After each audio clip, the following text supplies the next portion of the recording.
They called it a wedding. She called it a cage. Rafael De Luca didn't believe in mercy, only in leverage. When he acquired shipping routes through marriage, he expected a business partner. What he got was a woman with bruises hidden under silk and terror barely concealed behind her vows.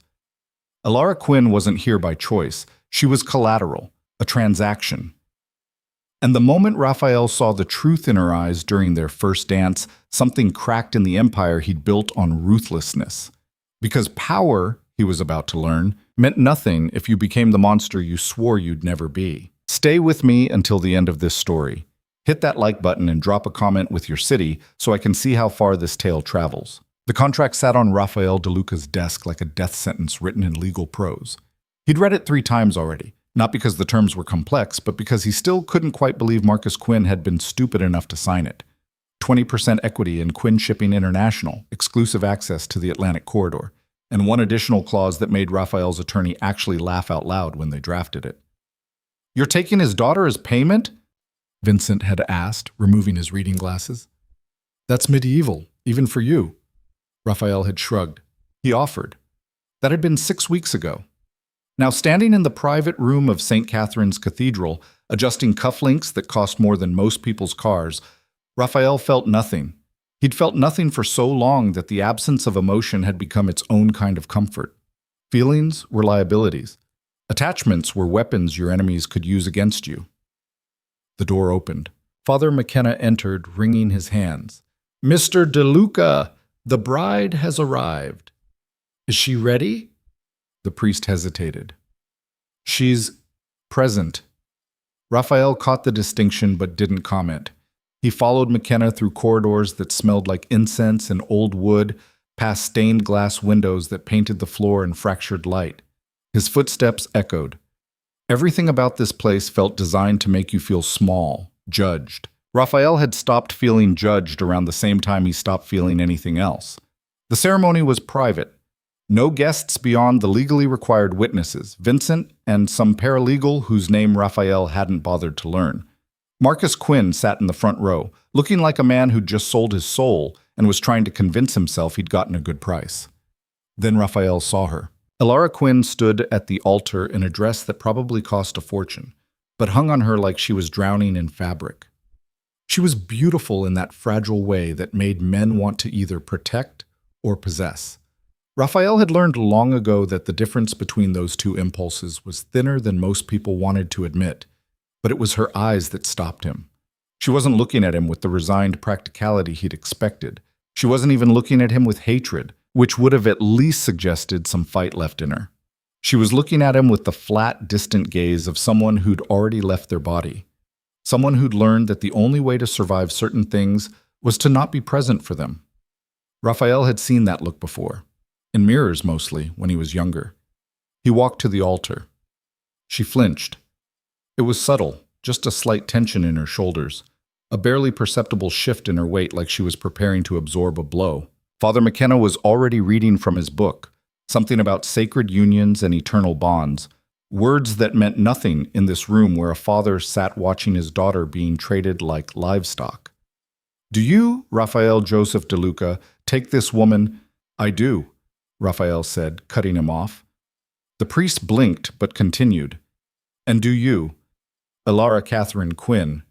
"She does," Marcus called from his pew. Elara's eyes closed, just for a second. "I need to hear it from the bride," Father McKenna said quietly, and there was something in his voice that suggested he knew exactly what kind of ceremony this was. Elara opened her eyes, looked directly at Raphael for the first time. "I do," she whispered. Her voice was hoarse, like she'd been screaming, or crying, or both. The ring felt heavy in Raphael's hand. He'd let Vincent pick it out, something tasteful, expensive, designed to photograph well for the society pages that would run this story as a romantic merger between two prominent families. When he slid it onto her finger, her hand was trembling so badly he had to steady it. Her skin was ice cold. "I now pronounce you husband and wife." No one applauded. Marcus stood, walked to the altar, and shook Raphael's hand with the enthusiasm of a man at a funeral. "Take care of my daughter," he said, and Raphael couldn't tell if it was a request or a warning or just something you were supposed to say? I'll take care of my investment, Raphael replied. He'd meant it as a jab at Marcus, a reminder of what this really was. But Alara's face went even paler, and Raphael realized she'd thought he was talking about her. The reception was held at the Meridian, Raphael's hotel, because everything in a 10-block radius was either his property or paid him protection. The ballroom had been decorated with white roses and ice sculptures, the kind of ostentatious display that was meant to signal wealth and taste. It signaled neither. Alara sat at the head table like a statue. She hadn't eaten anything from the 5-course meal, hadn't touched her champagne, just sat there with her hands folded in her lap, staring at nothing. Raphael watched her from the corner of his eye while he made small talk with associates who'd shown up to kiss the ring and measure whether this marriage made him weaker or stronger. Most seemed to think weaker.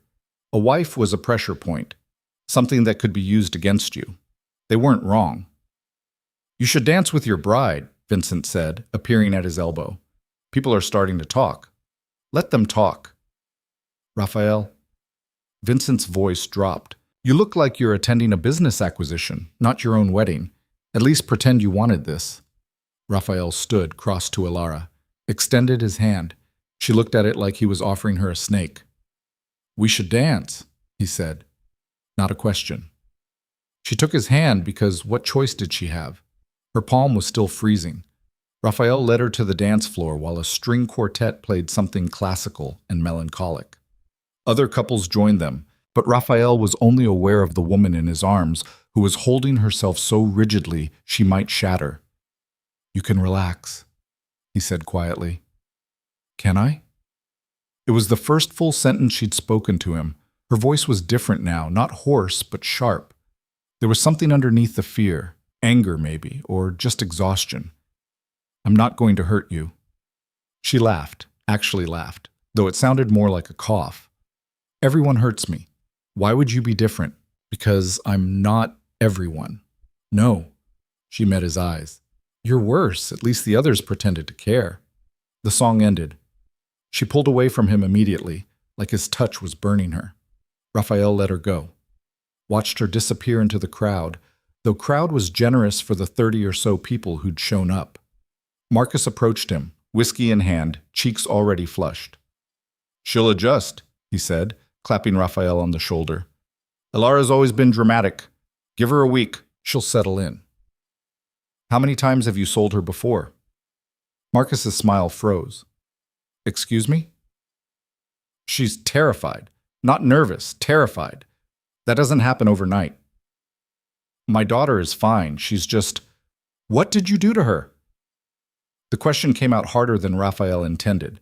Marcus took a step back, and for just a moment, his mask slipped. Underneath was something ugly, resentful.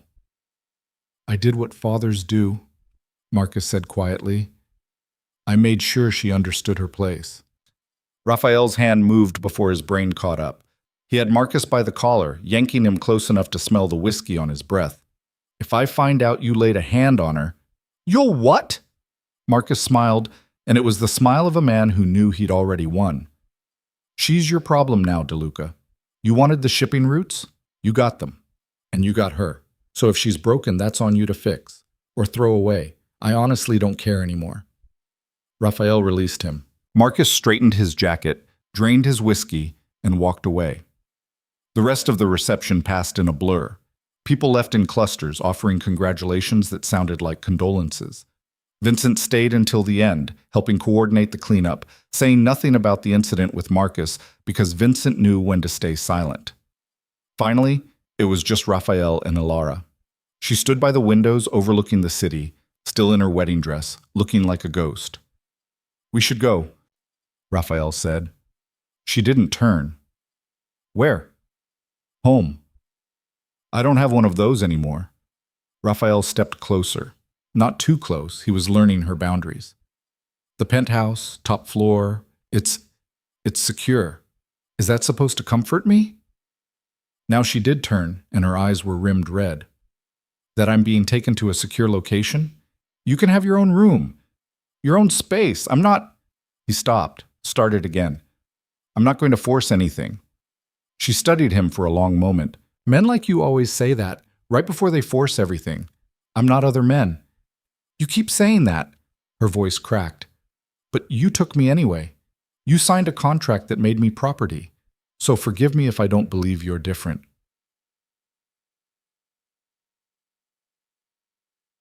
She had a point. Raphael had spent so long viewing everything through the lens of strategy and acquisition that he'd forgotten there were living people on the other side of his deals. Or maybe he'd never let himself think about it in the first place. The ride to the penthouse was silent. Elara sat on the opposite side of the limousine, pressed against the door like she was calculating her odds of jumping out at a red light. Raphael didn't try to make conversation. What would he even say? The building was one of his 32 floors of luxury apartments that housed politicians, celebrities, and the kind of people who needed excellent security and no questions asked. His penthouse occupied the entire top floor.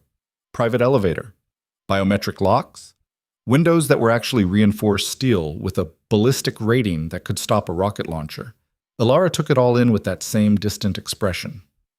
Kitchen's there, Raphael said, feeling absurdly like a real estate agent. Living room, office, gym, library. Your room is... Where's your room? He pointed down the hall. East wing. And mine? West wing, opposite side of the floor. Something flickered across her face. Surprise, maybe. She'd expected to be kept close, monitored, accessible. Raphael opened the door to what was now her room. It was larger than most apartments. California king bed, sitting area, full bathroom done in marble, walk-in closet already filled with clothes Vincent had arranged to have purchased. Neutral colors, expensive fabrics, no personality whatsoever. You can change anything, Raphael said. Furniture, colors, whatever you want. Elara walked in slowly, like she was waiting for the trap to spring. She touched the edge of the bed, then pulled her hand back. Where are the locks? What? On the door, where are they? Raphael gestured to the handle. Standard lock.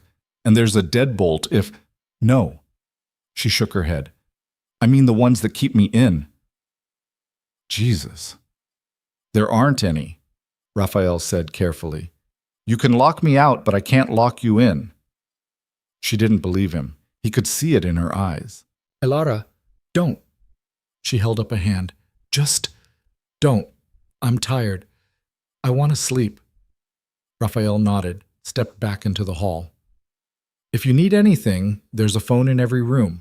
Extension 1 reaches my room. Extension 2 is Vincent, my attorney. Extension 3 is Marco, head of security. They're all men. What? They're all men.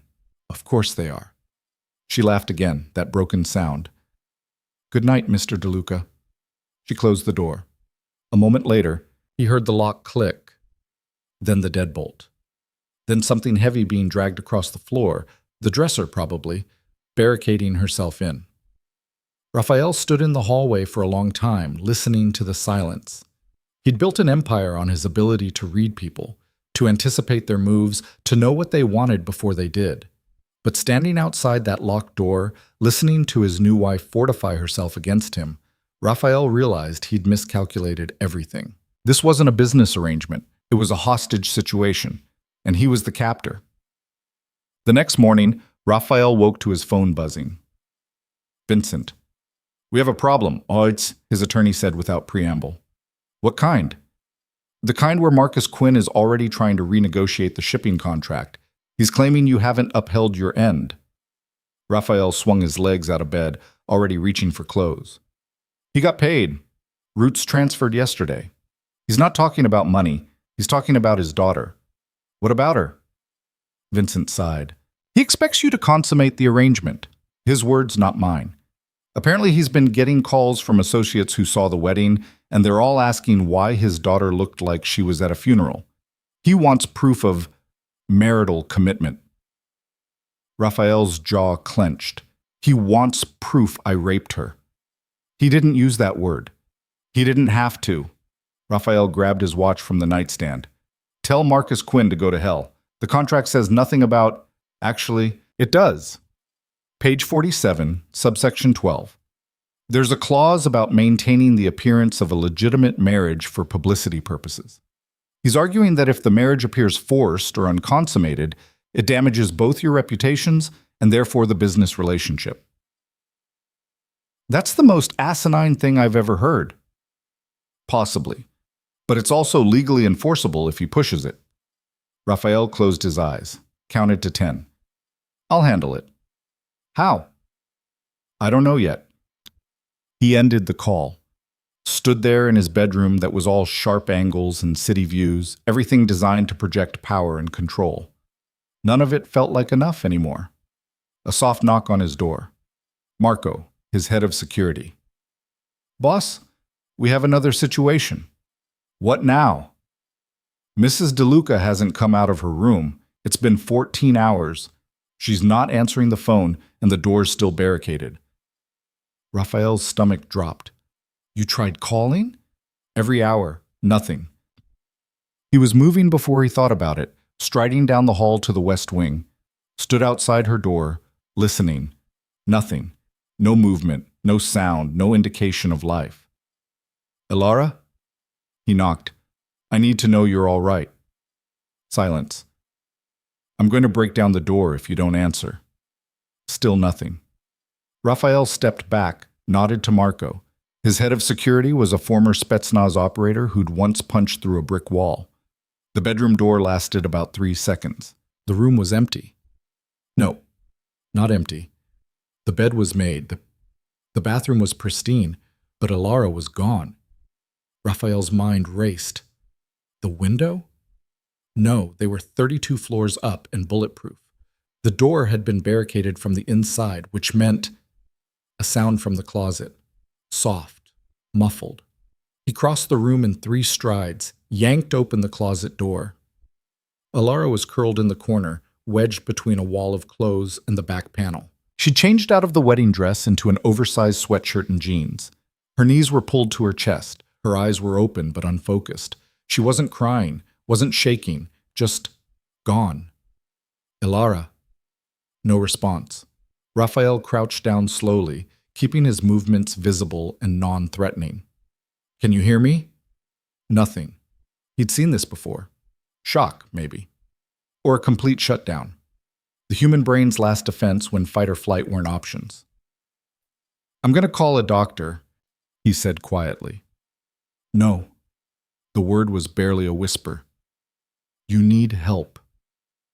No doctors. Her eyes focused on him, and there was something wild in them now.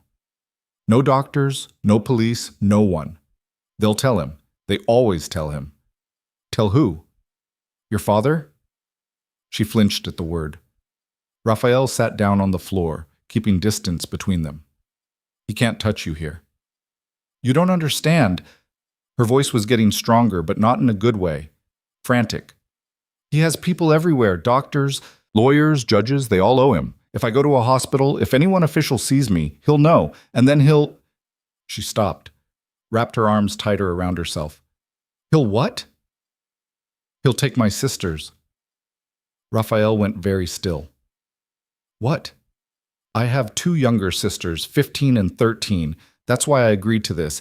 He said if I didn't marry you, he'd... Her breath hitched. He'd make them pay for my disobedience.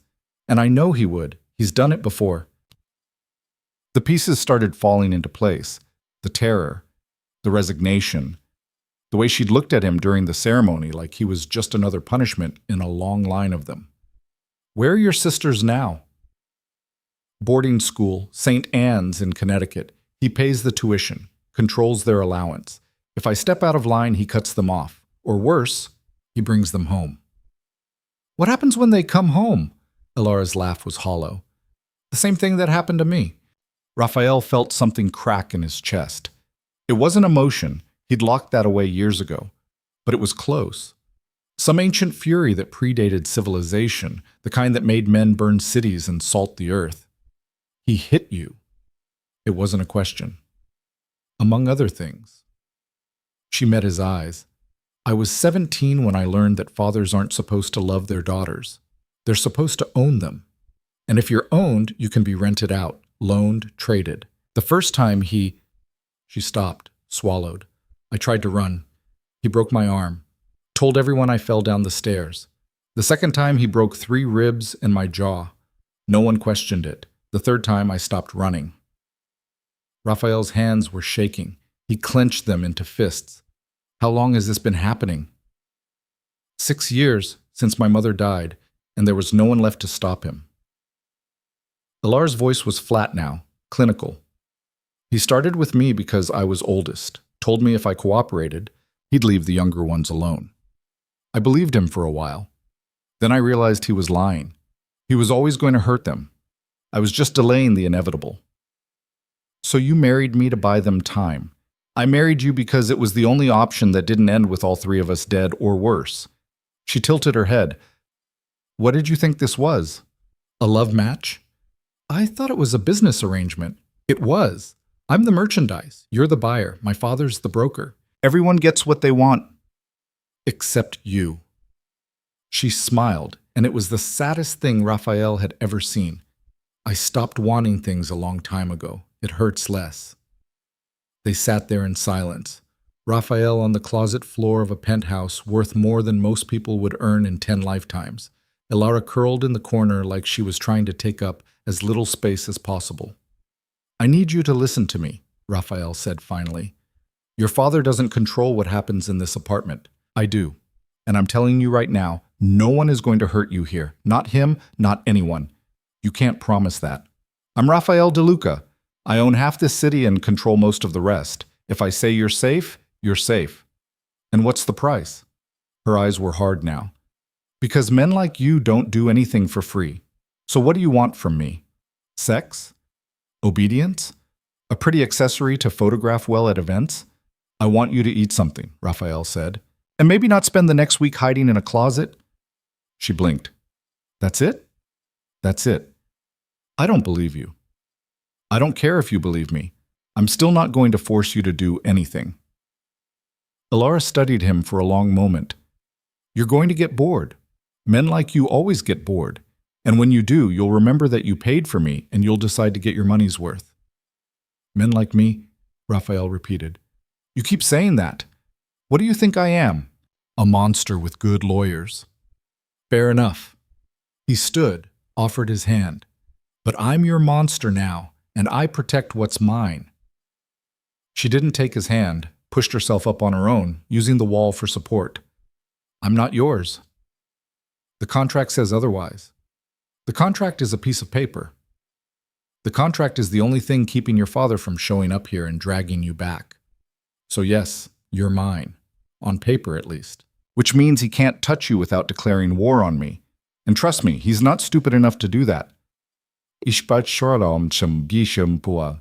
Elara wrapped her arms around herself. What do you want me to do? I need you to appear at a charity gala next week. Stand next to me, smile for photographs, convince everyone this marriage is real and happy. Can you do that? Is that a request or an order? It's a necessity. Your father is already making noise about the arrangement being illegitimate. If we don't present a united front, he'll use it to void the contract and come for you. And your sisters. Her jaw tightened. Fine. I'll play the loving wife. But when the cameras are off, you lock yourself in your room and I stay in mine. Deal? She nodded slowly. Deal. Raphael turned to leave, then stopped. Elara? The door. Don't barricade it anymore. Why not? Because if something happens, if someone gets past security, if there's a fire, if you need help, I need to be able to reach you. And 3 seconds might make the difference. You mean you need access? I mean, I need to know you're safe. There's a difference. He left before she could argue, closed what was left of the broken door behind him. Marco was waiting in the hallway. Get that fixed, Raphael said. New door, better locks. And have someone install a panic button in her room. Direct line to security. Boss, is she? She's fine, or she will be. Raphael started walking. And Marco? I need a full workup on Marcus Quinn. Everything. Business dealings, personal life, where he eats lunch, who he's sleeping with, what skeletons are in his closet. I want to know every single thing he's ever done that he doesn't want public. You planning something? I'm planning options. Raphael paused at the elevator. And get me a meeting with the headmistress at St. Anne's boarding school in Connecticut. I want to make sure those girls are actually safe. Marco nodded, pulled out his phone, already making calls. Raphael rode the elevator down to his office level, a private floor between the penthouse and the building's corporate section. The space was all glass and steel, designed to intimidate. Floor-to-ceiling windows overlooked the city. His desk had belonged to a railroad baron in the 1800s, purchased at auction for a price that made Vincent wince. None of it felt like enough anymore. He called Vincent. "Tell Marcus Quinn I'll meet his requirements for marital commitment," Raphael said. "We're attending the Whitmore Gala next Friday. Make sure there are photographers. I want pictures of us looking like newlyweds on every society page in the city." "And the other part?"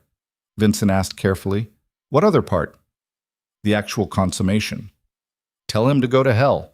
The contract doesn't specify my bedroom activities, and he's not entitled to information about them. If he pushes, we'll push back with a countersuit for emotional damages caused by forcing his daughter into an arranged marriage."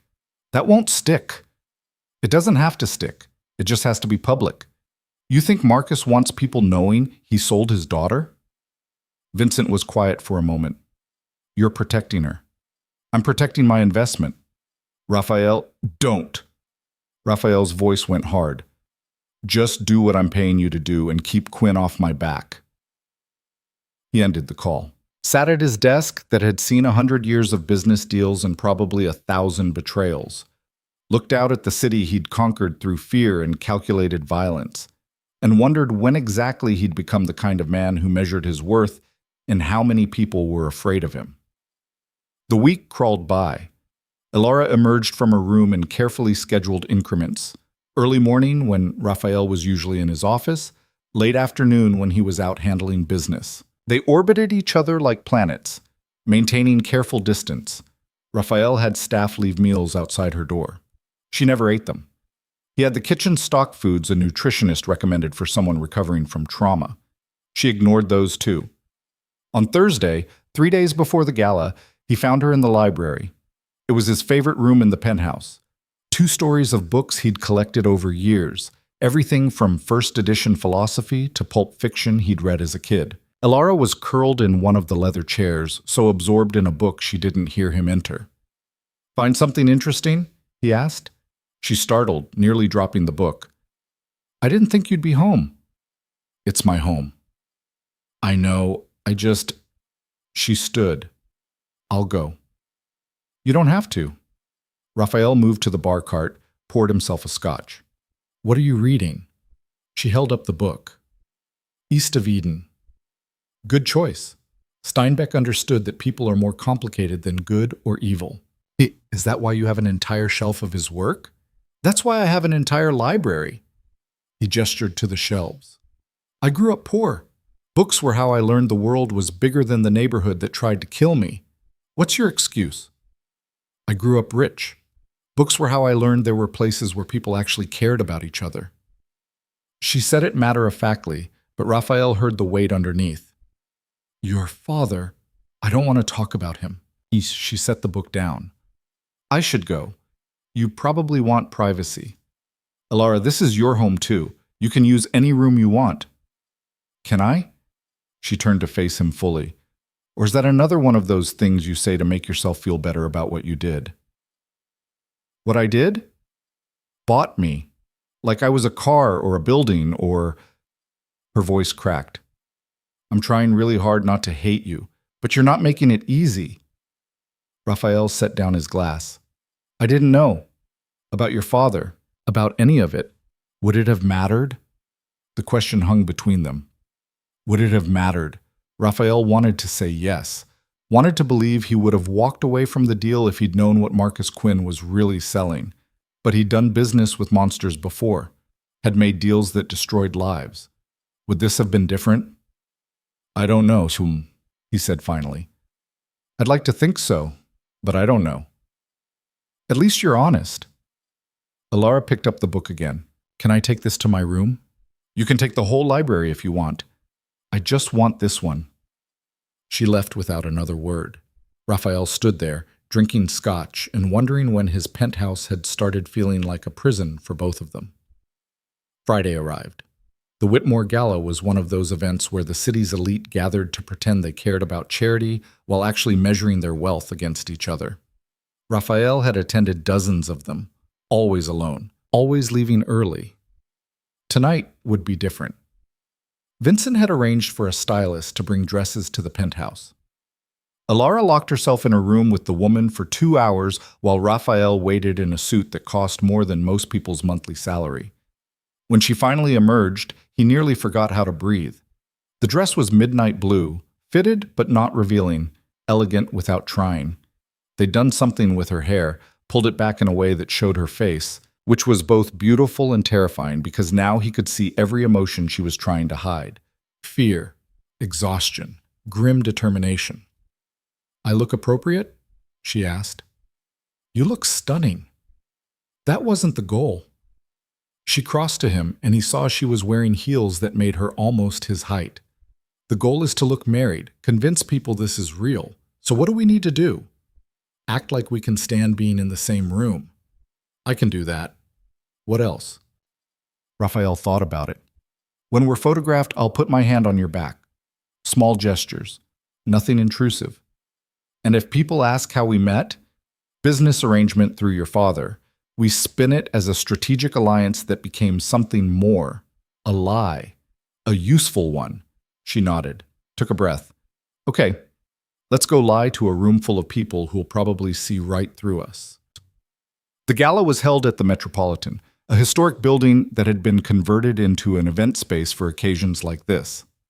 The ballroom could hold 500 people. Tonight, it was packed with the city's power players, all dressed in designer clothes and fake smiles. Raphael and Alara made their entrance. Heads turned, conversations paused. This was the first public appearance of Raphael De Luca's mysterious bride, and everyone wanted a look. "Smile," Raphael murmured. Alara's lips curved, but it didn't reach her eyes. His hand settled on her lower back, exactly as they'd discussed, appropriate and possessive at once. They worked the room. Raphael introduced her to business associates, politicians, socialites. Alara played her part perfectly, gracious and poised, saying all the right things. If you didn't know her, you'd think she was born to this life. But Raphael knew her now, could see the tension in her shoulders, the way her smile tightened every time someone touched her in greeting, the slight tremor in her hand when she accepted a champagne flute she wouldn't drink from. "You're doing well," he said during a brief moment alone. "I'm dying inside. Everyone here is dying inside. That's what makes them dangerous." She almost smiled, a real one this time, brief and gone. "Is that supposed to be comforting?" "It's supposed to be honest." A photographer appeared asking for a portrait. They posed, Raphael behind her, arms loosely around her waist, both of them angled toward the camera. Alara leaned back against him, and for just a moment it felt almost natural. "Beautiful, ne?" the photographer said. "You two are absolutely perfect." "Perfect." "Right." The rest of the night blurred. Raphael made deals between cocktails, collected debts disguised as friendly conversations, reminded certain people that their good fortune depended on his continued goodwill. Alara stayed at his side, playing the attentive wife, laughing at jokes that weren't funny and pretending to be fascinated by people who were boring. They were nearly to the end when Marcus Quinn appeared. He looked worse than at the wedding, eyes bloodshot, suit rumpled despite obvious expense. He was drunk. Not falling down drunk, but the kind of drunk that made bad decisions feel justified. "Raphael," he said too loudly, "and my lovely daughter, don't you two make a picture?" Alara went rigid. "Marcus." Raphael's voice was ice. "You're making a scene." "Am I?" He swayed slightly. "Just wanted to congratulate my son-in-law. Make sure you're treating my girl right." "I'm fine, Father," Alara said quietly. "Are you?" Marcus leaned closer, whiskey breath washing over them. "Because I've been hearing things. People are talking, saying this marriage doesn't look real. Saying you two barely touch, barely talk. That's not good for business, sweetheart." "We should go," Raphael said. "No, no." Marcus grabbed Alara's arm. "Stay, we're having a family conversation." She flinched, tried to pull away. Marcus's grip tightened. Something inside Raphael snapped. He didn't think, didn't calculate, just moved, one hand catching Marcus's wrist, twisting it in a way that made the older man gasp and release Alara. Raphael stepped between them, putting his body between Marcus and his daughter. "Touch her again," Raphael said quietly, "and I'll break every bone in your hand." Marcus stumbled back. "You can't talk to me like I can talk to you however I want. She's my wife. That means she's under my protection. And if you ever lay hands on her again, contract or no contract, I will end you." People were watching now. Conversations dying, heads turning. Raphael didn't care. "You think you're so powerful," Marcus slurred. "But you're just a thug in a nice suit. My daughter? Your daughter is done being your punching bag. Go home, Marcus, before I decide to make this permanent." For a moment, Marcus looked like he might argue. Then he saw something in Raphael's eyes, some promise of violence that even drunk he was smart enough to fear. He left. Raphael turned to Alara. She was shaking, holding her arm where Marcus had grabbed her. "Are you hurt?" "No, I'm—" Her voice broke. "Can we leave? Please?" They were in the limousine before she started crying, not gentle tears.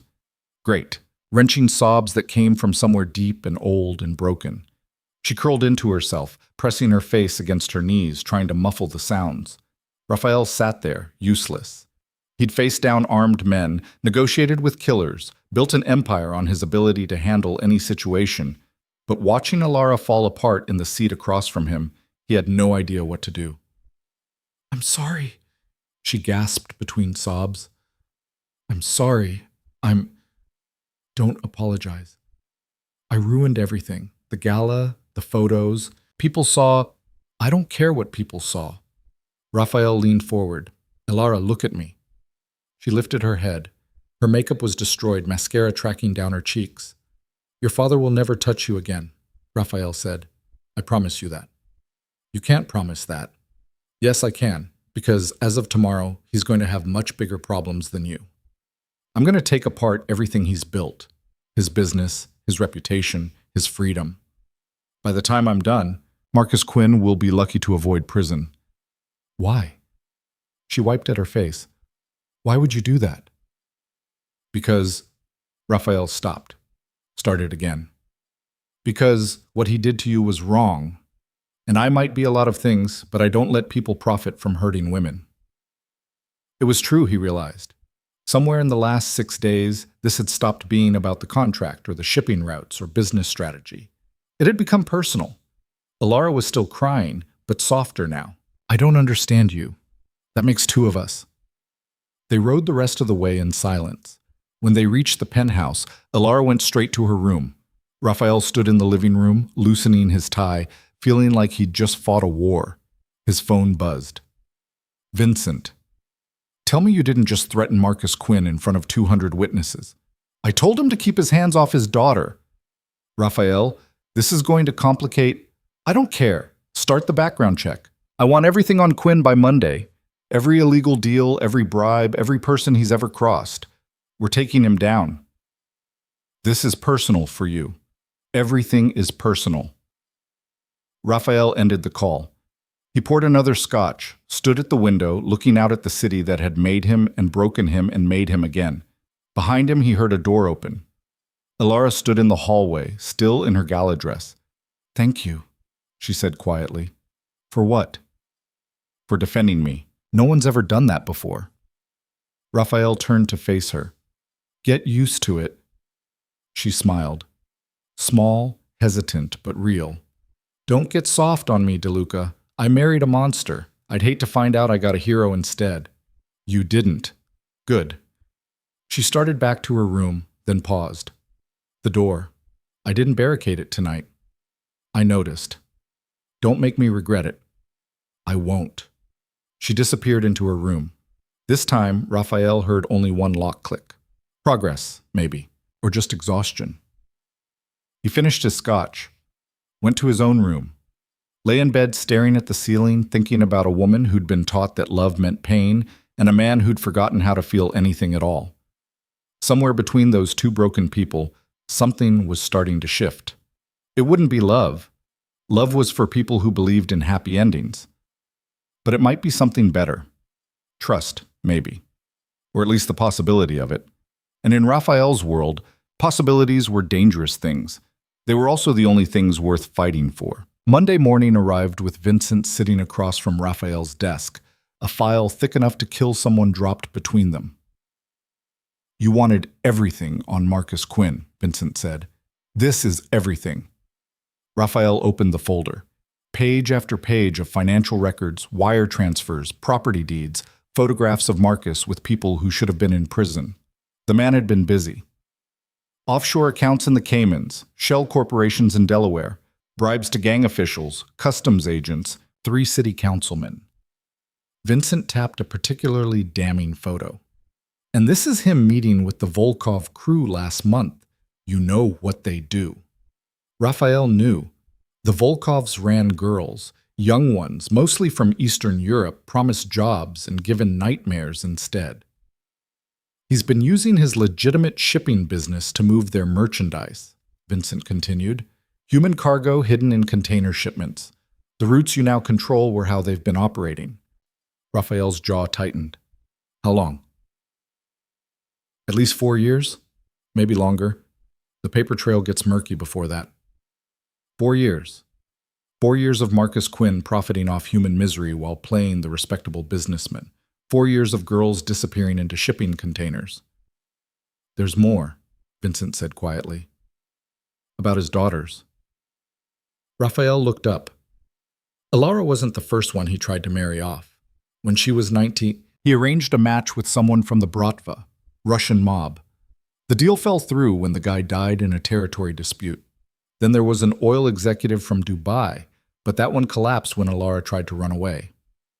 Vincent paused. She's got a medical record from that attempt. Broken arm, 3 cracked ribs, fractured jaw, just like she told you.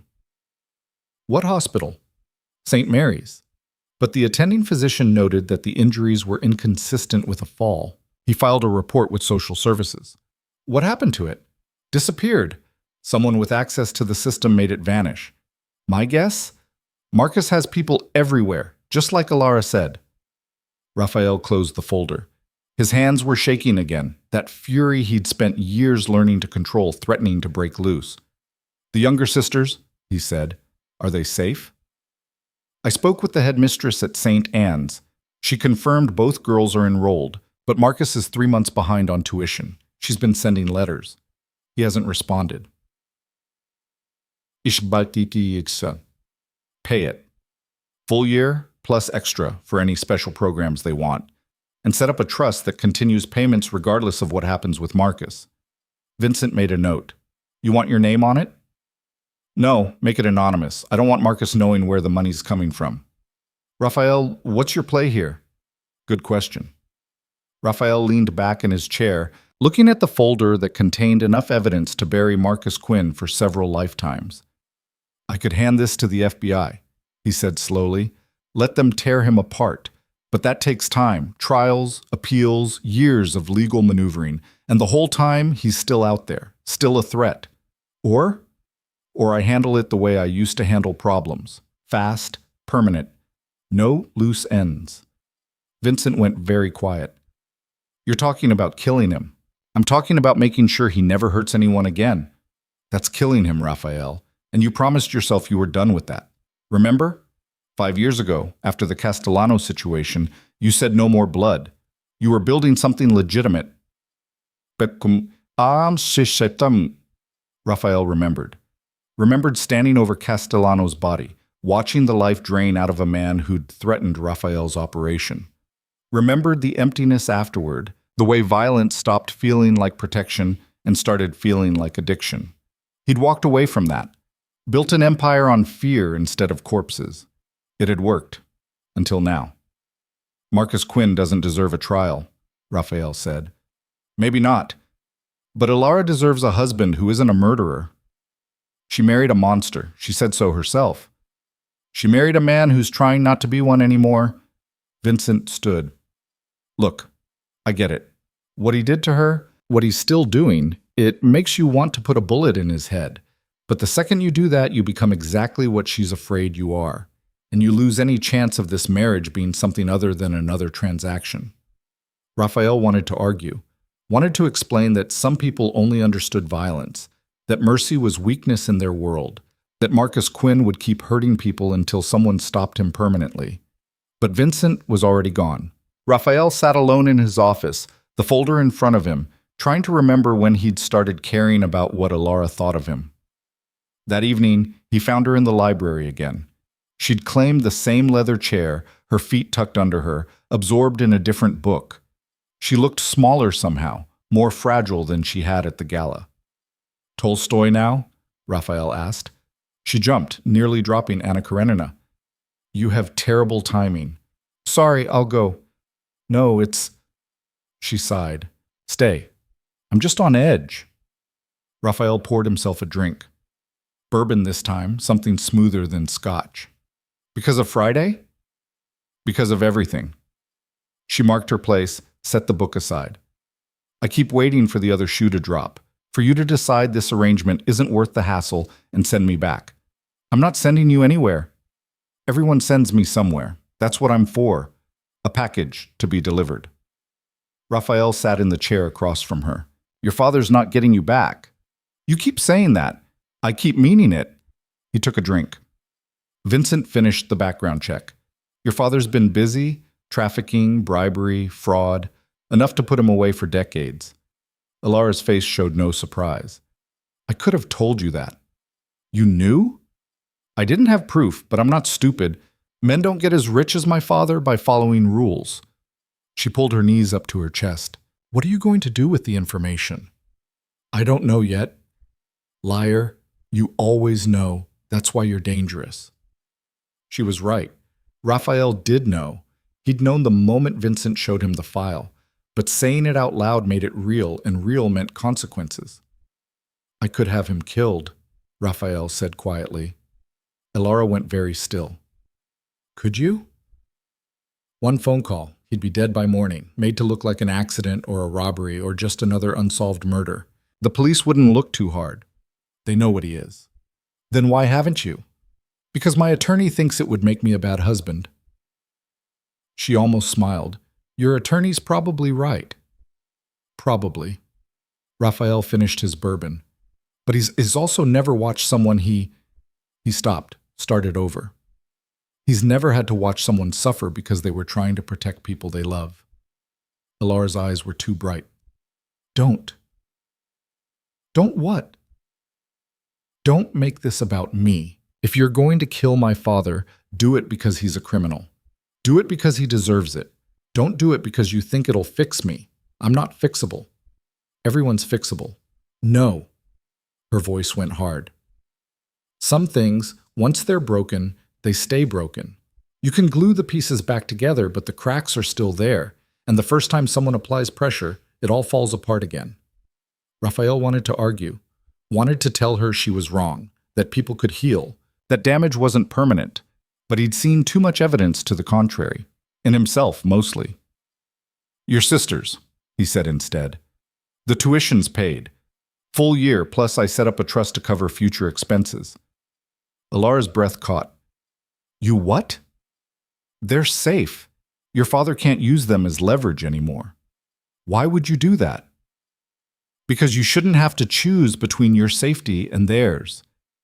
She was crying now, silent tears that tracked down her cheeks, which somehow felt worse than the sobbing from Friday night, like she'd been holding this in for so long that it leaked out without permission. "I don't understand you," she whispered. "One minute you're talking about murder, the next you're protecting children you've never met. What are you?" "Confused," Raphael admitted. "I spent 20 years becoming one thing. Now I'm trying to figure out if I can be something else." "Because of me?" "Because of you." Alara wiped at her face. "That's not fair. I didn't ask to be your moral compass." "No. You just walked into my life and made me realize my moral compass was broken." She laughed. It was watery and half-choked, but it was a laugh. "We're a mess. Completely. What are we supposed to do about it?" Raphael didn't have an answer, so instead he asked, "Have you eaten today?" She blinked at the subject change. "What?" "Food. Have you consumed any?" I'm not hungry. You're never hungry. But you need to eat. Raphael stood. Come on, I'm making dinner. You cook? I survive. There's a difference. He led her to the kitchen, a massive space with commercial-grade appliances that rarely got used because Raphael lived on takeout and whatever his housekeeper left in the fridge. Alara perched on one of the bar stools, watching him rummage through cabinets. Pasta okay? He asked. I told you, I'm not hungry. I heard you. I'm making it anyway. He found a box of linguine, a jar of sauce that was probably expired but smelled fine. My mother used to make pasta every Sunday. It was the only meal we could afford that would stretch for days. You never talk about your family. Nothing to talk about. Mother died when I was 15. Father was never in the picture. I raised myself. How? Raphael set a pot of water to boil. Started running errands for the neighborhood crew. Small stuff at first, delivering packages, keeping watch, then bigger things. By 17, I was muscle. By 20, I was running my own operation. And now you own half the city. More than half. He dumped pasta into boiling water. But yeah, I built this from nothing. No connections, no family money, just fear and calculation. Sounds lonely. It was. Is. He stirred the pasta, watching it soften. But lonely was safe. People can't betray you if you don't let them close. Is that why you've never married before? I've never had a reason to. Women were either useful or disposable. Love seemed like a liability. Seems like? I don't know anymore. This thing with you, it's not love, but it's not nothing either. And I don't have a category for that. Alara was quiet for a long moment. I've never had a man cook for me before. Not even your father? Especially not him. In our house, women served, men consumed. That was the rule. Raphael drained the pasta, tossed it with sauce that was definitely expired but tasted fine, divided it onto 2 plates, slid one across to Alara. New rule, he said. In this house, we take care of each other. She looked at the plate like it might explode. I really can't eat. 3 bites, that's all I'm asking. Why do you care? Because you're going to pass out if you keep this up, and I'd rather not explain to a hospital why my wife is malnourished. Alara picked up the fork, twirled pasta around it, took the smallest bite Raphael had ever seen a human take. Good? He asked. It's edible. High praise. He took a bite of his own. It was terrible. Sauce too sweet, pasta overcooked. But Alara took another bite anyway, then a third. They ate in silence. Well, Raphael ate.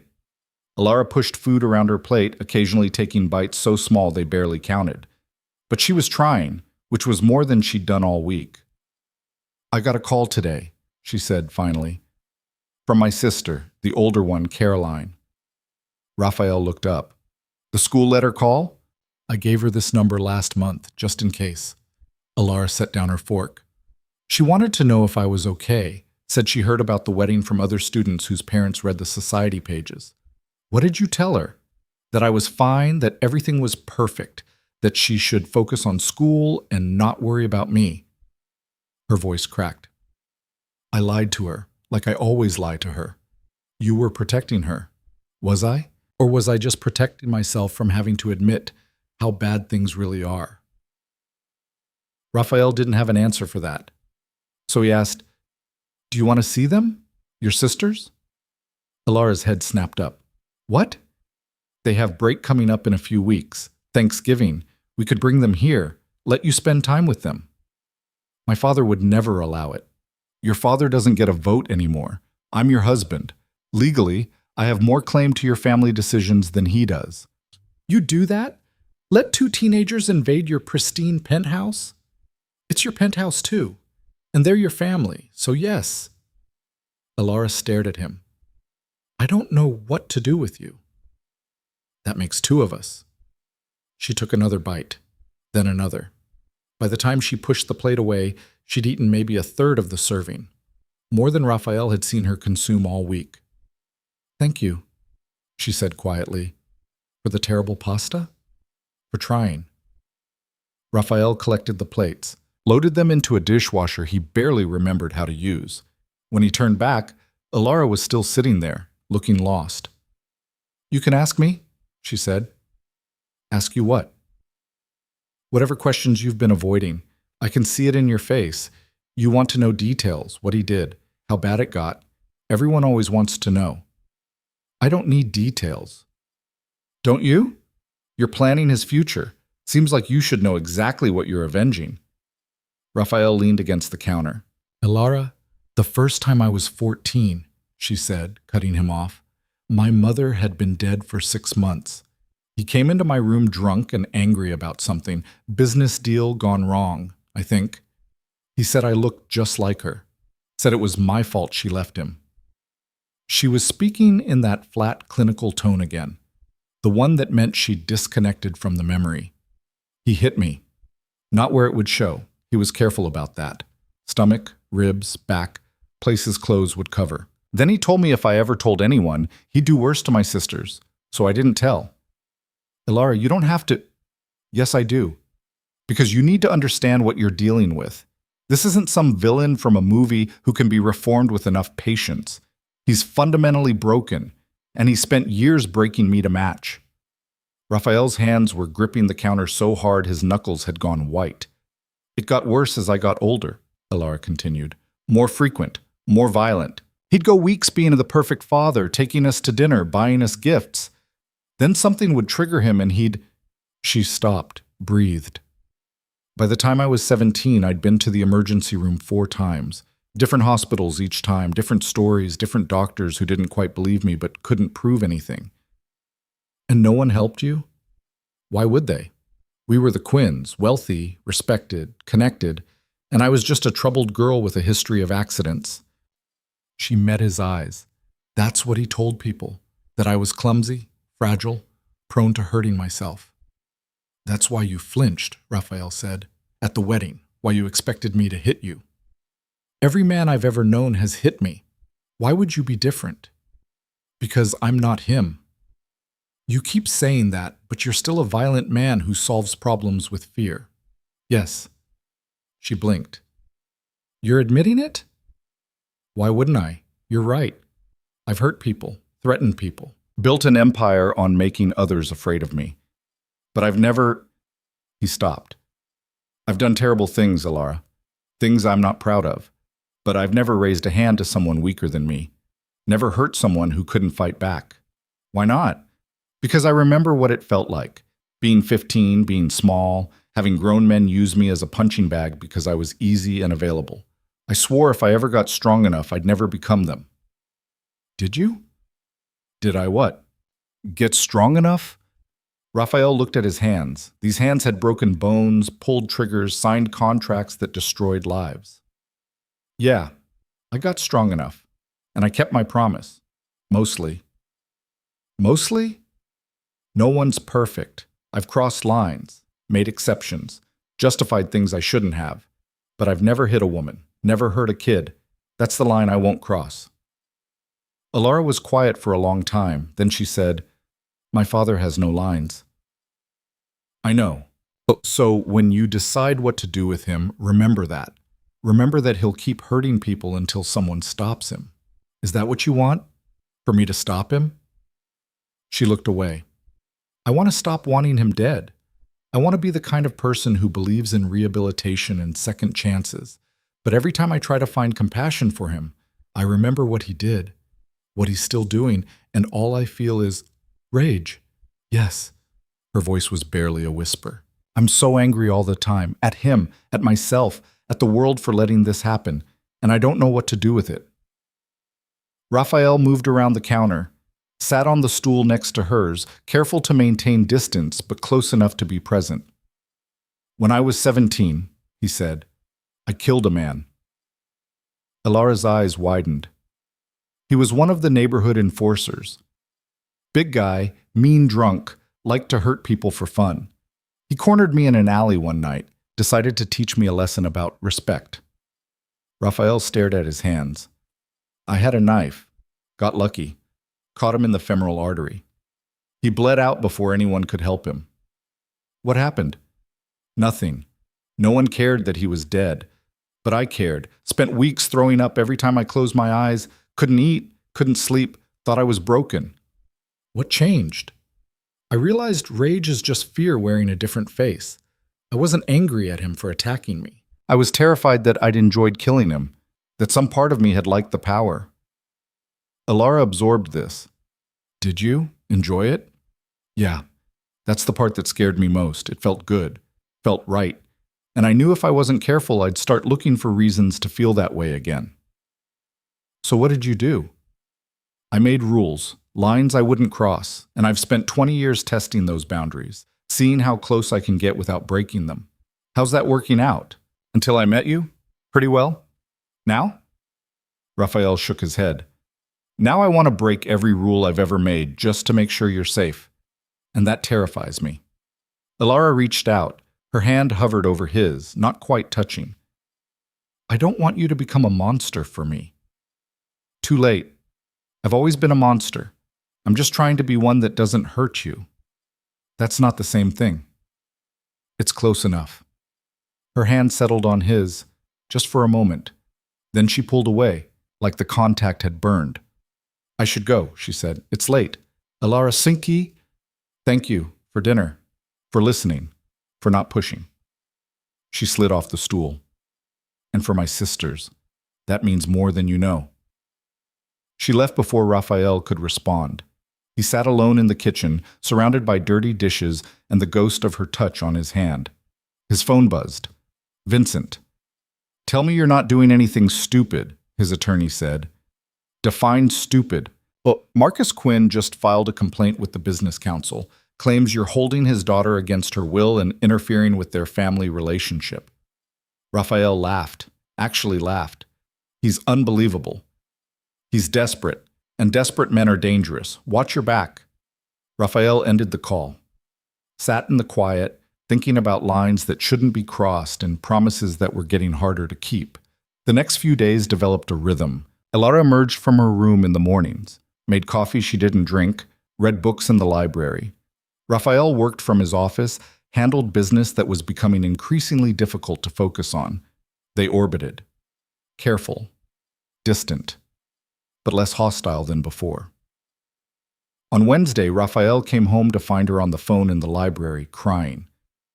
I know, she was saying.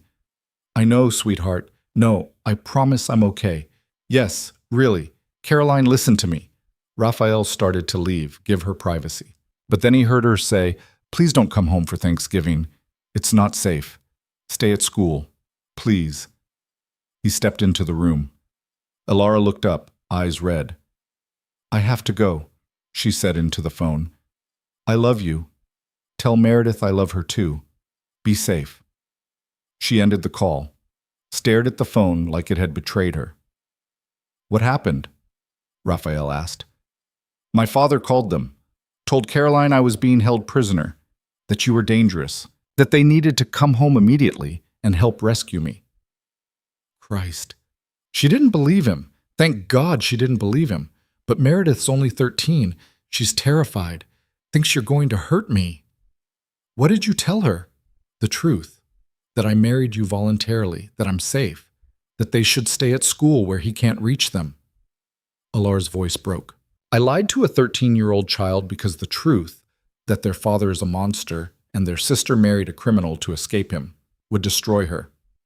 Raphael pulled out his phone, called Vincent. I need a restraining order, yeah, he said when his attorney answered, against Marcus Quinn, prohibiting contact with his daughters. On what grounds? Harassment, emotional abuse, threatening behavior. I don't care. Make it stick. Raphael, restraining orders take time. Then buy time. File emergency motions. Get a judge who owes us a favor. Just keep him away from those girls. He hung up. Alara was staring at him. You can't keep doing this, she said. Doing what? Trying to fix everything. It's not your job. Then whose job is it? I don't know, but not yours. You're not... She stopped herself. I'm not what? You're not supposed to care this much. This was a business arrangement. You're not supposed to actually protect me. Raphael sat in the chair across from her. What if I do anyway? Why? Because someone should. Because you deserve it. Because I'm tired of being the kind of man who doesn't care. Ilara wrapped her arms around herself. You're going to get hurt. I've been hurt before. Not like this. Not by someone who… She stopped again, looked away. Someone who what? Someone who might actually matter to you. The words hung between them. Raphael wanted to deny it. Wanted to say she was just a contract, just a transaction, just another piece of his empire. But sitting there in his library, watching her try not to fall apart, he couldn't make himself lie. You already matter, he said quietly. Don't. Too late. Raphael, I know. This wasn't the deal. You didn't sign up for a husband who actually gives a damn. But that's what you got. So we can either pretend nothing's changed, or we can figure out what this is. It's a disaster waiting to happen. Probably. But it's our disaster. She laughed, that broken sound that was half sob. We're so screwed. Completely. Ilara stood, crossed to the window, looked out at the city that had failed her in every possible way. If you kill him, she said, I become complicit. If you let him live, my sisters stay in danger. There's no good answer. No, but there might be a better one. She turned. Like what? Raphael had been thinking about this for days. The file Vincent had given him wasn't just evidence of crimes. It was ammunition, leverage, power. We destroy him, Raphael said. Not with violence, with exposure. We leak everything to the press, the FBI, his business partners. We burn his reputation so thoroughly that he becomes radioactive. No one will work with him. No one will protect him. He'll be finished. He'll come after me. Not if he's in prison. And with what Vincent found, that's exactly where he'll end up. Ilara considered this. It won't be fast. No, it'll be slow, public, humiliating. He'll watch everything he built crumble while he's powerless to stop it. That's crueler than killing him. Yeah, that's the point.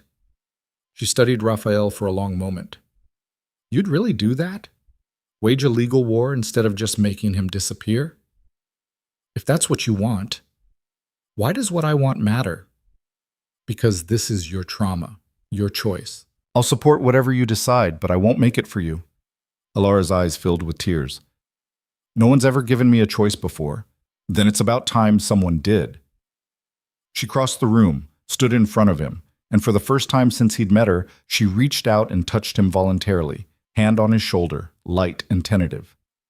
Destroy him, she said, but do it legally. No blood, no more violence, just justice. Raphael covered her hand with his. Consider it done. The war against Marcus Quinn began quietly, the way most dangerous things do. Vincent leaked the first documents on a Thursday, just enough to make the financial press curious. Offshore accounts that didn't match reported income. Wire transfers to shell corporations with suspicious names. Nothing explicitly criminal, but enough to raise questions. By Friday, 3 business publications had run stories questioning Quinn Shipping International's accounting practices. By Monday, the SEC had opened an inquiry.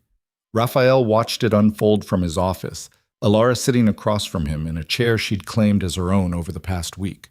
She'd started spending more time here, working through books from his library, occasionally asking questions about his business that were sharper than most of his associates managed. He's going to know it was you, she said, not looking up from her book. Let him know. He'll retaliate. He can try. Raphael signed a contract without reading it, which would have horrified Vincent if he'd known. The restraining order was approved this morning. He can't contact your sisters. Can't come within 500 feet of them. Paper doesn't stop bullets. Raphael looked up. You think he'd actually… I think when men like him feel cornered, they do desperate things. She finally met his eyes. You're backing him into a corner. Would you rather I didn't? I don't know. She closed the book. Part of me wants to watch him burn. The other part is terrified of what he'll do before the fire catches. Raphael's phone buzzed. Marco. We have a situation, his head of security said. Marcus Quinn just showed up at the building. He's in the lobby demanding to see his daughter. I'm on my way. Raphael stood, grabbing his jacket. To Ilara. Stay here. Lock the door. What's happening? Your father's downstairs. Her face went pale. He can't be here. The restraining order doesn't mean anything if I don't enforce it. Raphael was already moving. Lock the door, Alara. Don't open it for anyone but me or Marco. He left before she could argue, taking the private elevator down to the lobby. Marcus was there, looking worse than at the gala, suit wrinkled, eyes wild, shouting at the security guards who were trying to maintain professional distance. I have a right to see my daughter, Marcus was saying. You can't keep her from me. Raphael stepped out of the elevator. Every conversation in the lobby stopped. You have no rights here, Raphael said calmly, and you're in violation of a court order. Leave or I'll have you arrested. Marcus spun around. You son of a bitch! You think you can steal my daughter and destroy my business? I didn't steal anything. You sold her to me, remember? Contracts filed with the city. Very legal, very binding. That contract was for a marriage, not a kidnapping. She's not kidnapped. She's safe, which is more than she ever was with you. Marcus lunged, got maybe 2 steps before Marco appeared from nowhere, catching him by the collar and lifting him off his feet like he weighed nothing. Mr. Quinn, Marco said pleasantly, you need to leave. This isn't over. Marcus struggled against Marco's grip. You can't keep her from me forever, DeLuca. She's my daughter. She's my wife, and she doesn't want to see you. Liar, Alara. Marcus was screaming now. Alara, I know you can hear me. Baby, just talk to me. Tell him you want to come home. Silence. The lobby was full of people, residents, staff, delivery personnel, all watching this scene unfold like it was theater. Get him out, Raphael said quietly. Marco nodded, started walking Marcus toward the door. The older man fought every step, still screaming, You're going to regret this, both of you. I'll make you pay, you hear me? I'll make you… The door closed, cut off Marcus's threats mid-sentence. Raphael turned to the gathered crowd. Show's over. Back to your business. They dispersed slowly, whispering to each other.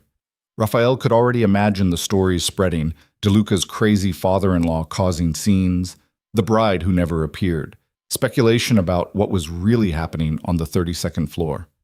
He rode the elevator back up, found Alara exactly where he'd left her, standing by the window, arms wrapped around herself. I heard him. She said. I know. He sounded. Her voice cracked. He almost sounded like he cared. He doesn't care about you, Alara. He cares about control, about losing his property. I know that.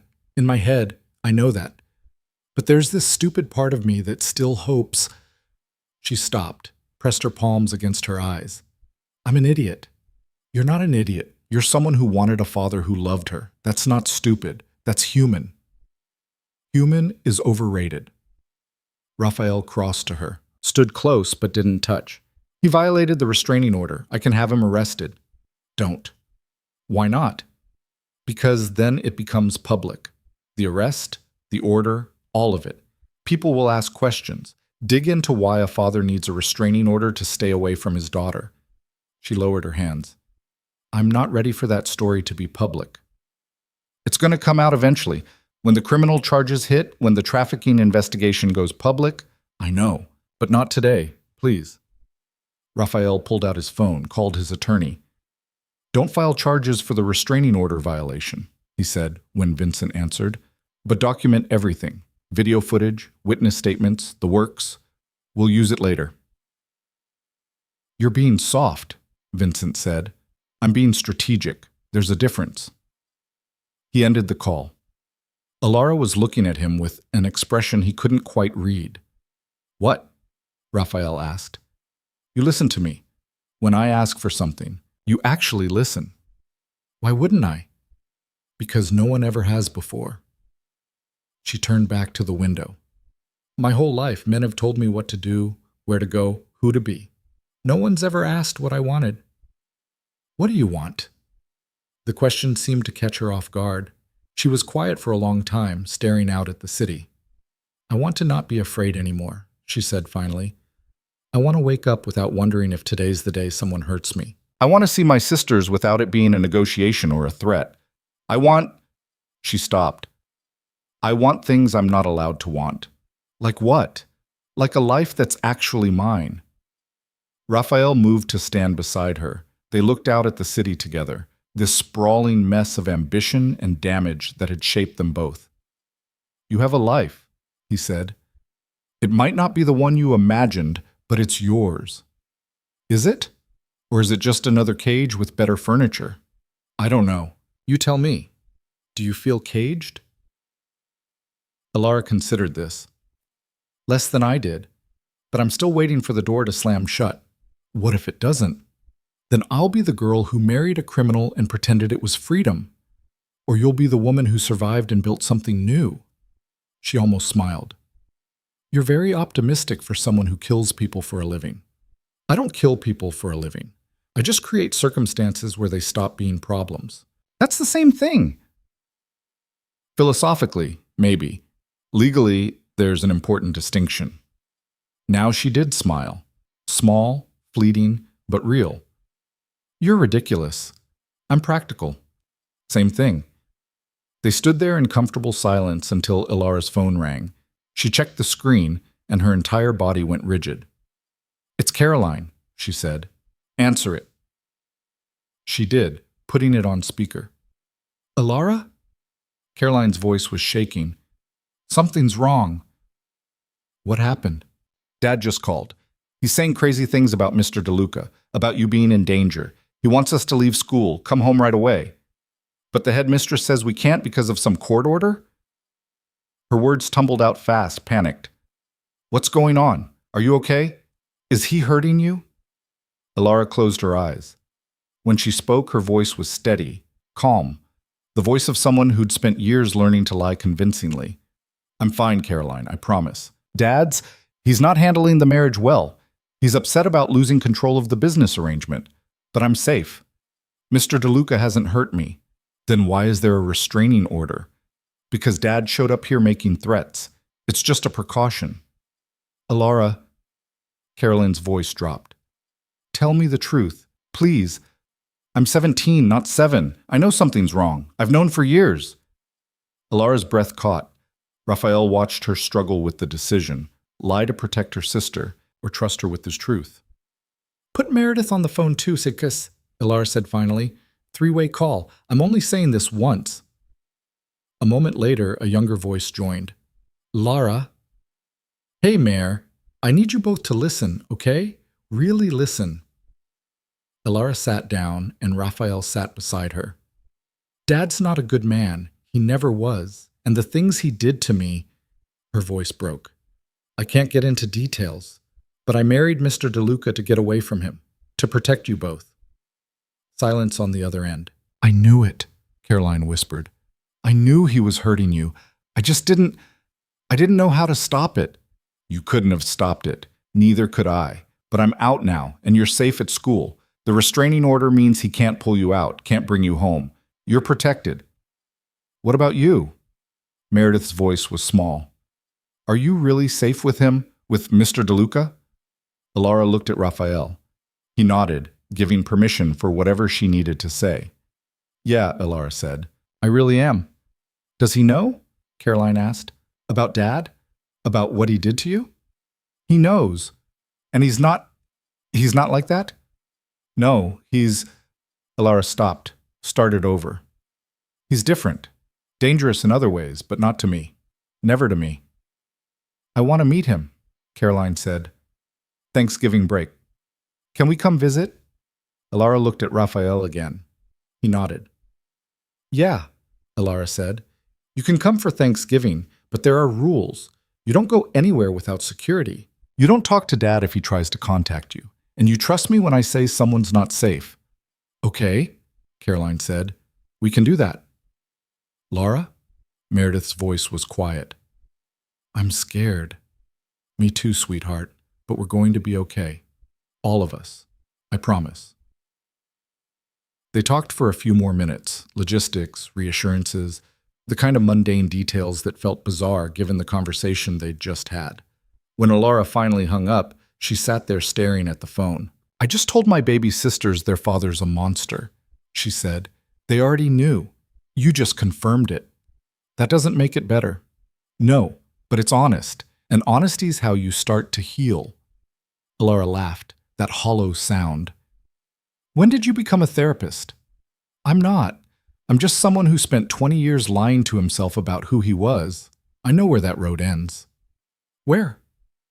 Alone, angry, wondering when you became the villain in your own story. She looked at him. Really looked. Is that what you are, the villain? I used to think so. Now I don't know. What changed? You, Raphael said simply. You changed everything. Before Alara could respond, his phone rang. Vincent. We have a problem, his attorney said. Marcus just filed an emergency motion claiming Alara's being held against her will. He's requesting a welfare check and a psychiatric evaluation. He's insane. He's desperate. And he's got a judge who's sympathetic. You need to be prepared for authorities to show up. Raphael looked at Alara. How do you feel about talking to a court-appointed psychiatrist? I feel like telling them the truth would land me in a psychiatric ward, and my father would use it to prove I'm unstable. So we don't tell them everything, just enough to show you're here voluntarily and of sound mind. I hate this, Delara said. I hate that he still has this much power. He won't for long. The FBI's moving on the trafficking case. They'll have him in custody within a week. A week is a long time when someone's trying to prove you're crazy. Vincent was still on the line. Raphael, the welfare check is scheduled for tomorrow at 2 p.m. Make sure Alara is presentable and coherent, and for the love of God, don't let her mention any actual abuse. They'll use it to argue she's traumatized and needs to be removed for her own protection.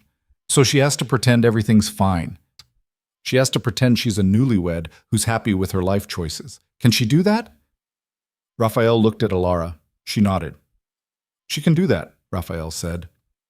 The welfare check arrived exactly on time. 2 social workers and a police officer, all carrying clipboards and wearing expressions that suggested they'd rather be anywhere else. Alara met them in the living room, dressed in soft clothes that Vincent had selected to make her look comfortable but put together. Raphael stood beside her, the picture of a concerned husband. Mrs. DeLuca, the older social worker said. She was maybe 50, gray hair pulled back, eyes that had seen too much to be easily fooled. I'm Margaret Hayes. We're here because your father filed a complaint. I know, Alara said. Her voice was steady, calm. He's upset about my marriage. He claims you're being held here against your will. I'm not. I can leave whenever I want. Alara gestured to the door. Should I prove it? Walk out right now? Margaret's expression didn't change. That won't be necessary. Can you tell me about your relationship with Mr. DeLuca? We married 3 weeks ago. Business arrangement that became personal. He's been... Alara paused, choosing words carefully. He's been kind to me. Kind how? He respects my space, doesn't pressure me, lets me make my own choices. And your father? What's your relationship with him? This was the dangerous part. Raphael watched Alara navigate it like she was walking through a minefield. Complicated, Alara said. He didn't approve of the marriage. We've had disagreements about my life choices. Has he ever hurt you? Silence. Alara's hands were shaking slightly. She clasped them together. Define hurt, she said finally. Margaret leaned forward. Physically, emotionally, financially. Any form of harm. My father has expectations. When I don't meet them, there are consequences. But that's just how he is. That's not an answer. It's the only one I can give you. Alara met the social worker's eyes. I'm 23 years old, legally an adult. I chose to marry Raphael. I chose to live here, and I'm choosing to stay. That should be enough. It would be, except your medical records show a pattern of injuries consistent with abuse. Raphael's jaw tightened. How the hell had they accessed her medical records? Old injuries, Alara said. From before I married, I'm safe now. Safe with a man known for criminal activities? Alleged criminal activities, Raphael interjected. Never convicted. Margaret ignored him. Mrs. DeLuca, if you're afraid, if someone's threatening you, we can help. There are resources. I don't need resources. I need people to respect my choices. Alara's voice was getting harder now. My father is trying to control me through you. Don't let him. The other social worker, a younger man who'd been silent until now, spoke up. Can we see the rest of the apartment? Why? Raphael asked. Standard procedure for welfare checks. Fine. Look around. You won't find any dungeons or chains. They did a sweep. Bedrooms, kitchen, bathrooms, even Raphael's office. Took photos, made notes, asked invasive questions about sleeping arrangements and financial control and whether Alara had access to her own money. By the time they finished, Alara looked exhausted, defeated. We'll file our report, Margaret said. But Mrs. DeLuca, I want you to have this. She handed Alara a card. It's a hotline. If you ever need help, call it, day or night. I won't need it, Alara said. Keep it anyway. After they left, Alara collapsed onto the couch. That was horrible, she said. You did well. I lied to them. They were trying to help, and I lied. You told them what you needed to tell them to maintain control of your life. That's just another way of saying I lied. She looked at the card Margaret had given her. They think you're holding me prisoner. Are you? What? Do you feel like a prisoner? Alara thought about it. No, but I don't feel free either. I feel like I'm in limbo, waiting for the next disaster. The next disaster is your father getting arrested. That's a disaster for him, not you. You sound very confident. I am confident. Vincent's been coordinating with the FBI. They have enough evidence to charge Marcus with trafficking, conspiracy, fraud, and about 6 other felonies. He's done. When? Soon, maybe days. Alara was quiet for a long time. Then she said, What happens after? After what? After he's arrested, after the trial, after everything falls apart. What happens to us? Raphael sat beside her. What do you want to happen? I don't know. This whole thing started as a transaction, but it doesn't feel like that anymore. What does it feel like? Like we're two broken people trying to figure out if broken pieces can fit together? She looked at him. Can they? I don't know, but I'm willing to try if you are. Before Alara could respond, Raphael's phone rang. Vincent. They're moving tonight, his attorney said without preamble. FBI's arresting Marcus at his house in 2 hours. They wanted to give you advance notice. Why? Professional courtesy. And because they know Alara's his daughter. They're sending someone to brief her on what to expect. Raphael looked at Alara. The FBI is arresting your father tonight. Her face went blank. Oh. They're sending someone to talk to you first. I don't want to talk to anyone. You don't have to. I can send them away. She shook her head. No, I should hear it, know what's happening. The FBI agent arrived an hour later. Special Agent Chen, mid-40s, tired eyes, the kind of person who'd seen humanity at its worst and somehow kept going. Mrs. DeLuca, she said, shaking Alara's hand, I'm here to explain what's going to happen with your father. He's going to jail. Yes, but the process is complicated. Chen pulled out a folder. We have evidence of human trafficking, money laundering, and conspiracy to commit fraud.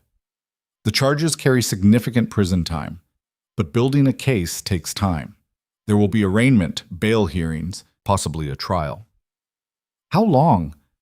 6 months minimum. Could be years if he fights it. Alara's hands were shaking again. And during that time? He'll likely make bail, which means he'll be out, restricted by court order, but still able to operate. So nothing really changes. Mrs. DeLuca, your father's life as he knows it is over. His business is being seized, his assets frozen, his reputation destroyed. Even if he makes bail, he'll be a pariah. You don't know him. He'll find a way. He always finds a way. Chen's expression softened. We have testimony from victims, women he trafficked. They're brave enough to speak. That's not something he can manipulate away. He'll threaten them, hurt their families, make them recant. We're protecting them. Witness protection, relocation, the full program. And me? My sisters? Are we protected? You're married to Raphael DeLuca. You're probably the safest person in this city. Alara laughed. That broken sound Raphael was learning to hate. That's what everyone keeps telling me. After Chen left, Ilara went to her room, locked the door, didn't come out for the rest of the night. Raphael sat in his office, watching news alerts on his phone. At exactly 9 p.m., the story broke. Marcus Quinn arrested, FBI raids on multiple properties, allegations of trafficking and fraud. The headlines were brutal. The Quinn empire was burning, and Raphael had lit the match. He should have felt triumphant, victorious. This was what he did: destroyed enemies, protected his interests, won wars before they started. Instead, he felt empty. Around midnight, he heard footsteps. Ilara appeared in his doorway, wrapped in an oversized sweatshirt, eyes red from crying. "Is it done?" she asked. "Yeah, he's in custody." "Good." She didn't sound convinced. "You can say it, you know." "Say what?" "That you're not okay with this. That part of you still wishes things were different." Ilara leaned against the doorframe. "I wish I had a father who loved me. I wish the man who was supposed to protect me hadn't spent years destroying me. I wish—" Her voice cracked. "I wish I was the kind of person who could forgive him." "You don't have to forgive him." "Don't I? Isn't that what good people do? Good people protect themselves. Everything else is optional." She was crying now, silent tears that tracked down her face. Raphael stood, crossed to her, stopped just short of touching. "Tell me what you need," he said. "I don't know. I don't know what I need or what I want or who I'm supposed to be now that he's gone." "You're supposed to be whoever you want to be." "What if I don't know how?" Raphael finally closed the distance, pulled her into a hug that was awkward and tentative and the first real physical contact they'd had that wasn't for cameras or show. Ilara stiffened, then relaxed, then collapsed against him, sobbing into his chest. "I hate him," she said between sobs. "I hate him so much, and I hate that I still love him. I hate that part of me wants to call him and make sure he's okay. What's wrong with me?" "Nothing's wrong with you. He's your father. It's complicated. It shouldn't be. He hurt me. He sold me. He threatened my sisters. It should be simple." Nothing about family is simple. They stood there for a long time, Ilara crying, Raphael holding her, both of them trying to figure out how two people this damaged could possibly help each other heal. Finally, Ilara pulled back, wiped at her face. "Thank you," she said. "For what?" "For destroying him. For protecting my sisters. For—" She gestured vaguely. "For this. Whatever this is. This is me trying to be better than I was. How's that working out? Ask me in a year." She almost smiled. "Can I stay here tonight, in your office? I don't want to be alone." "You can stay wherever you want." Ilara curled up on the couch. Raphael grabbed a blanket from somewhere, covered her with it, went back to his desk, pretending to work while actually just watching her fall asleep. Somewhere in the city, Marcus Quinn sat in a holding cell, probably already calling lawyers, planning his defense, plotting revenge. But here in the penthouse, his daughter slept peacefully for the first time in years. And Raphael DeLuca, criminal, empire builder, monster with good lawyers, sat guard over her like she was something precious. Because she was. And maybe that was the point. Raphael woke to find Ilara still asleep on his office couch, the blanket twisted around her legs, one arm hanging off the edge. Morning light cut through the windows, harsh and unforgiving. She looked younger like this, vulnerable in a way she never let herself be when awake. His phone was already buzzing. 12 missed calls from Vincent, 8 from Marco. 23 news alerts about Marcus Quinn's arrest. He stepped into the hallway to take Vincent's call. "Have you seen the news?" his attorney asked. "Some of it. It's everywhere. Quinn's face on every channel. The trafficking allegations, the offshore accounts, everything. His legal team is already spinning it as a politically motivated attack. Let them spin. The evidence speaks for itself." "Raphael, there's something else." Vincent paused. "Quinn made bail." Raphael's hand tightened on the phone. "How? The charges? He's got friends in high places. Judge set bail at $5 million. He posted it in 2 hours. Where is he now?" "House arrest, ankle monitor. Can't leave his property, but he's already making calls, reaching out to associates. He's not going quietly." Raphael looked back toward his office, where Alara still slept. Increase security, double the guards on the building, and get eyes on Quinn's house. I want to know everyone who comes and goes. Already done. But Raphael, there's more. Quinn's attorney filed a motion this morning. He wants visitation rights with Alara. Claims parental privilege supersedes the restraining order. That's insane.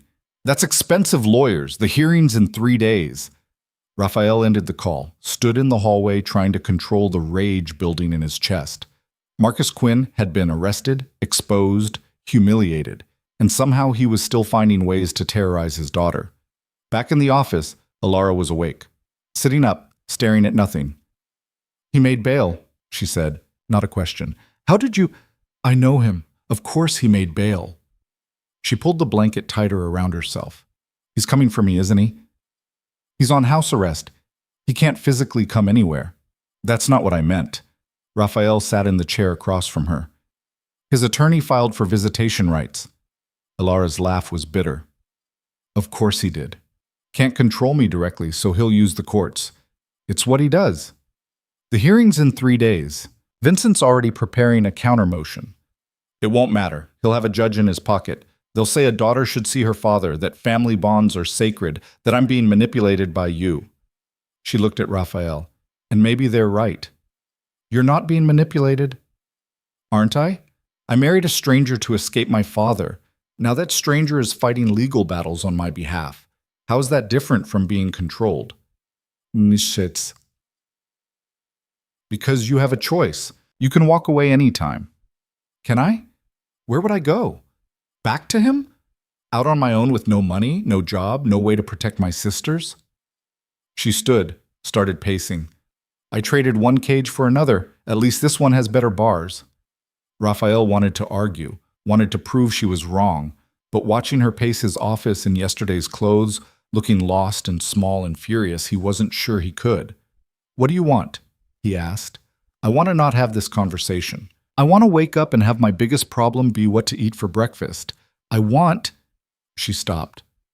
I want to hit something. What? I'm so angry. All the time, and I don't know what to do with it except swallow it down and pretend I'm fine. But I'm not fine. I'm never fine. She turned to face him. Do you have a gym? Yeah, 3rd floor. Why? Show me. The gym was empty this early. Raphael rarely used it himself. He preferred running, something that got him out of the building, away from the constant pressure of being Raphael DeLuca. But the equipment was top-notch, because everything in this building was top-notch. Alara went straight to the heavy bag hanging in the corner, ran her hands over the leather. I don't know how to do this, she said. Hit it. Just hit it? However feels right. She pulled back and punched the bag. Her form was terrible. No power, no follow-through, thumb tucked inside her fist where it could break. But she hit it again and again, harder each time. You're going to hurt yourself, Raphael said. Here, let me... He moved behind her, adjusting her stance, showing her how to pivot from the hips, how to keep her wrists straight. His hands on her shoulders guiding her through the motion. Like this, he said. She pulled back and threw a proper punch. The bag swung. She stared at it, then hit it again. And again. Building rhythm, building force, building something that looked like rage finally finding an outlet. Raphael stepped back, watched her work. Each punch landed harder than the last, her breathing getting ragged, her whole body throwing itself into the movement. He told me I was weak, she said between punches, that I bruised too easily, that I wasn't strong enough to survive without him. Punch, punch, punch. He said I was lucky anyone wanted me, that I should be grateful he found someone willing to take me. Lassi sais spotits. Punch, punch. He said I was broken, that no one would ever, Her voice cracked. She hit the bag so hard her knuckles split, blood on leather. Alara, stop. No. She kept hitting. I'm not weak. I'm not broken. I'm not... Raphael caught her from behind, wrapping his arms around her, pinning her arms to her sides. She fought him. Actually fought, thrashing and screaming and trying to break free. Let me go. You're bleeding. Alara, stop. I don't care. Let me go. But he didn't, just held her until the fight drained out, until she was sobbing against him, until her knees gave out and he had to support her weight. They ended up on the floor. Raphael's back against the wall, Alara curled against his chest, crying so hard she could barely breathe. "I hate this," she gasped. "I hate being this person. I hate that he still has this much power over me. He doesn't." "Yes, he does. Every time I look in a mirror, I hear his voice. Every time someone touches me, I flinch. Every time I try to be normal, I remember I don't know how." She pulled back enough to look at him. "How do you do it?" "Do what?" "Live with what you've done, the people you've hurt. How do you just keep going?" Raphael looked at his hands, these hands that had broken bones and signed death warrants and built an empire on fear. "I don't think about it," he said. "I just compartmentalize. Put it in a box, lock it away, pretend it doesn't exist." "Does that work?"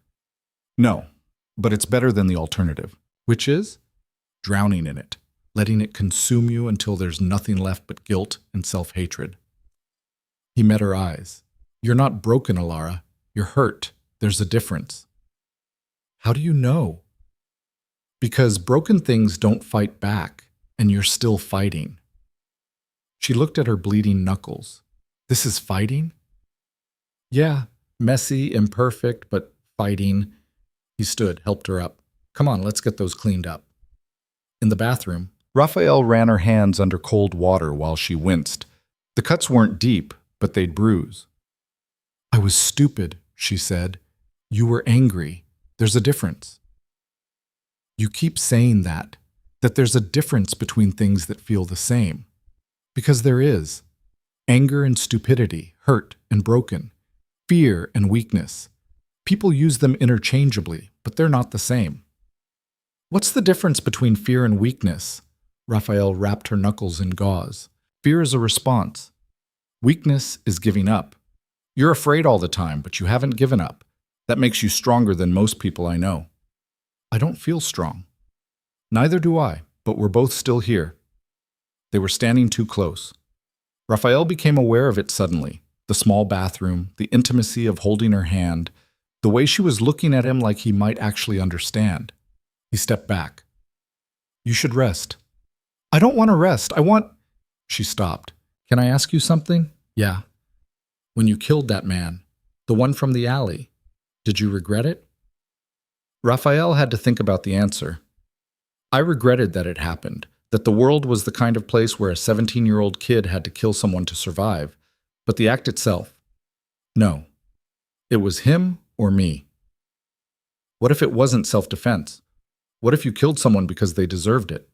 "Where's this going, Alara? If my father, if something happened to him, if he died, would you regret it?" "Are you asking if I'd kill him?" "I'm asking if you'd regret it if you did." Raphael studied her face, trying to figure out what she really wanted to know. "I'd regret what it cost, not the act itself." "What would it cost?" "You, your trust. Any chance of this—" He gestured between them, "being something other than a transaction." Alara was quiet for a long moment. "What if I asked you to do it anyway?" "I'd say no." "Why?" "Because you'd hate yourself afterward. And you'd hate me. And I'm trying really hard not to give you more reasons to do either of those things." "What if I already hate myself?" "Then I'm not making it worse." She laughed, that sound that was half sob, half surrender. "You're a good man pretending to be bad.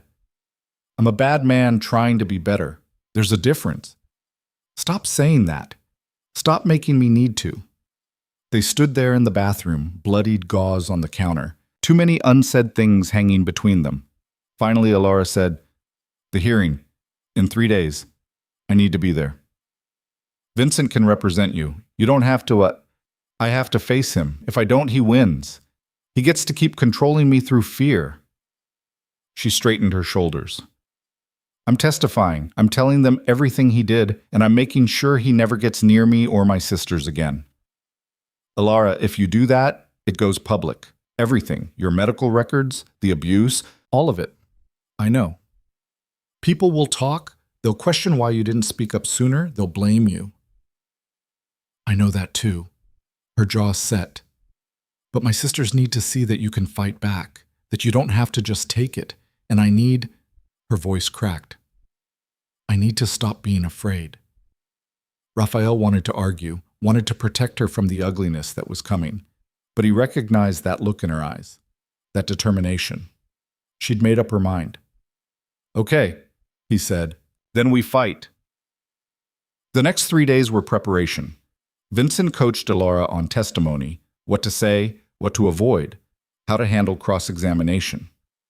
Raphael sat in on every session, watching her transform from terrified victim to something harder, angrier.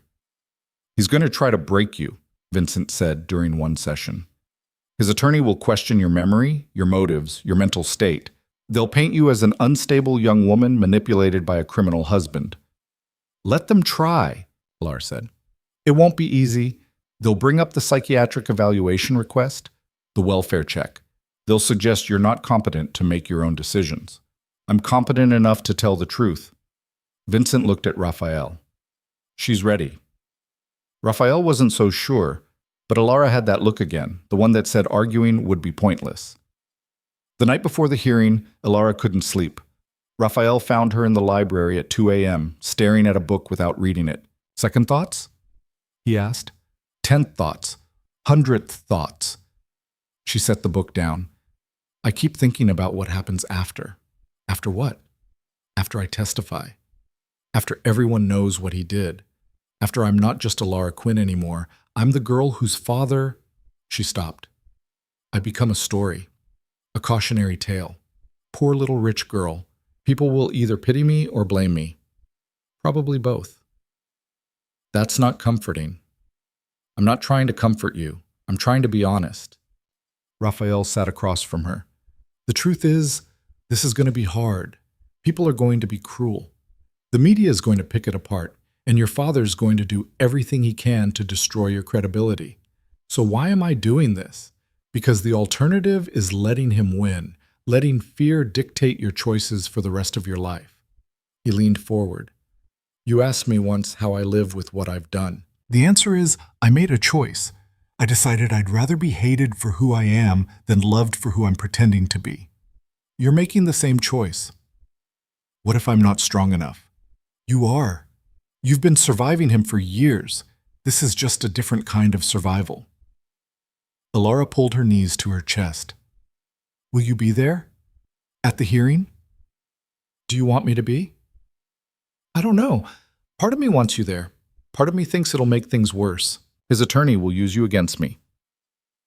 They're going to do that anyway. I know, but... She looked at him. If you're there, I might actually believe I can do this. And if I believe it and fail anyway, it'll hurt more. You won't fail. You can't promise that. No. But I can promise I'll be there regardless, in the courtroom or outside it. Your choice. She thought about it. Outside.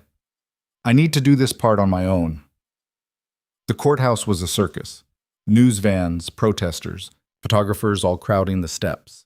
Raphael watched from his car across the street, while Elara and Vincent made their way through the crowd. She looked small in her black dress and jacket. Professional, composed. Nothing like the woman who'd cried herself to sleep on his office couch 3 nights ago. Marco was beside Raphael in the car, monitoring multiple phone feeds. Quinn's attorney just arrived, Marco said. 3 associates with him. They're loading for bear. What about Marcus? Transport just pulled up. Ankle monitors being verified. Raphael watched Marcus Quinn emerge from the police car. He looked thinner than before. Gray. But his eyes were the same, cold, calculating, already working the angles. The hearing took 4 hours. Raphael spent them pacing the car, checking his phone every 30 seconds, trying not to think about what was happening inside that building. Finally, Vincent emerged. Alone. Raphael was out of the car before it fully stopped. Where's Elara? Still inside, talking to the victim's advocate. Vincent looked exhausted. She did it. She testified. All of it. The abuse, the trafficking knowledge, everything. And? Marcus's attorney tried to tear her apart, called her mentally unstable, claimed she was lying for your benefit, suggested the marriage itself was coerced. Vincent paused. She didn't break, not once. She looked her father in the eye and detailed every single thing he did to her. Jesus. The judge ruled in her favor. Restraining order stands. No visitation rights. Marcus is to have zero contact with Alara or her sisters. Relief flooded through Raphael. So it's over. Not quite. Quinn's attorney requested a recess. They're regrouping. Vincent's expression darkened. Raphael, Marcus tried to approach Alara during a break. Marco's guys stopped him, but he was yelling, saying she was making a mistake, that she'd regret betraying family. Where is she now? Conference room, second floor. She asked to be alone.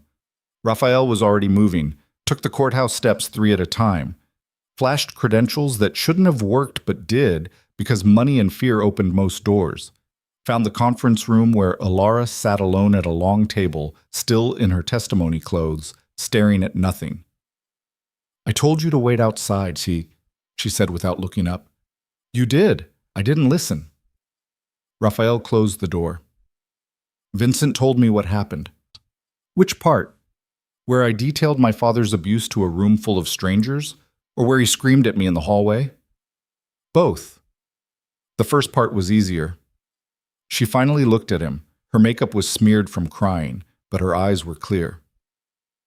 I thought seeing him would break me, but I just felt nothing. He's just a man, pathetic, small, not the monster I built him up to be. That's good. Is it? Because now I don't know what I've been afraid of all these years. If he's not this all-powerful demon, what was I running from? Raphael sat beside her. The idea of him, the version in your head, sometimes that's scarier than reality. I wasted so much time being afraid. You survived. That's not wasting time. Alara turned to face him fully. When I was testifying, when his attorney was trying to make me look crazy, you know what kept me going? What? Thinking about you. About how you took me in when you didn't have to. How you protected my sisters. How you're trying to be better even though it's hard. She reached out, took his hand. I haven't said thank you. Not really. You don't have to. Yes, I do. You saved my life. Maybe not in a dramatic movie way, but in all the small ways that actually matter. And I need you to know that I see it. Raphael looked at their joined hands. I'm not a hero, Alara. I know, but you're mine. The words hung between them, heavier than they should be, meaning more than either of them was ready to acknowledge. Before Raphael could respond, the door opened. Vincent, looking grim. We have a problem. Marcus collapsed in the holding cell. They're taking him to the hospital. Alara's hand tightened on Raphael's. What happened? Heart attack, maybe, or he's faking it. Either way, the hearing's postponed until he's cleared medically. Of course it is. Alara stood. He'd rather die than lose. That's who he is. They drove back to the penthouse in silence. Alara stared out the window, watching the city pass. Raphael wanted to say something comforting, but everything he thought of sounded hollow. Back home, Alara went straight to her room. Raphael gave her space, but an hour later he heard crashing sounds. Ran down the hall to find her destroying her bedroom. Books thrown against walls. Lamps shattered. The mattress half off the bed. Alara in the center of it all, breathing hard, looking at the destruction with something like satisfaction. Feel better? Raphael asked from the doorway. Not even a little bit, but she was almost smiling. I wanted to break something that wasn't me for once. Fair enough. Need help? With what? Breaking things. I'm pretty good at it. She laughed. Actually laughed. You're ridiculous. So I've been told. He stepped into the room, picked up a decorative vase that probably cost a fortune. This one? Sure. He threw it against the wall. It shattered spectacularly. Alara picked up another. Threw it. Missed the wall entirely, hit the ceiling fan. Your aim needs work, Raphael said. Shut up. They destroyed the room together, not in anger, in something closer to catharsis, release. By the time they finished, the floor was covered in glass and porcelain and the remnants of expensive furniture. I'll have this cleaned up, Raphael said. Don't, not yet. Alara sat in the middle of the destruction. I want to look at it for a while. Proof that I can break things too. Raphael sat beside her. They stayed there surrounded by wreckage, two broken people trying to figure out what came next. My sisters arrive tomorrow, Elara said eventually. For Thanksgiving. I remember. I don't know how to explain any of this to them. My boss is suotemen. You don't have to explain everything. Just tell them the truth. That you're safe now. That they're safe. Everything else can wait. What if it can't? What if my father... She stopped. What if he dies?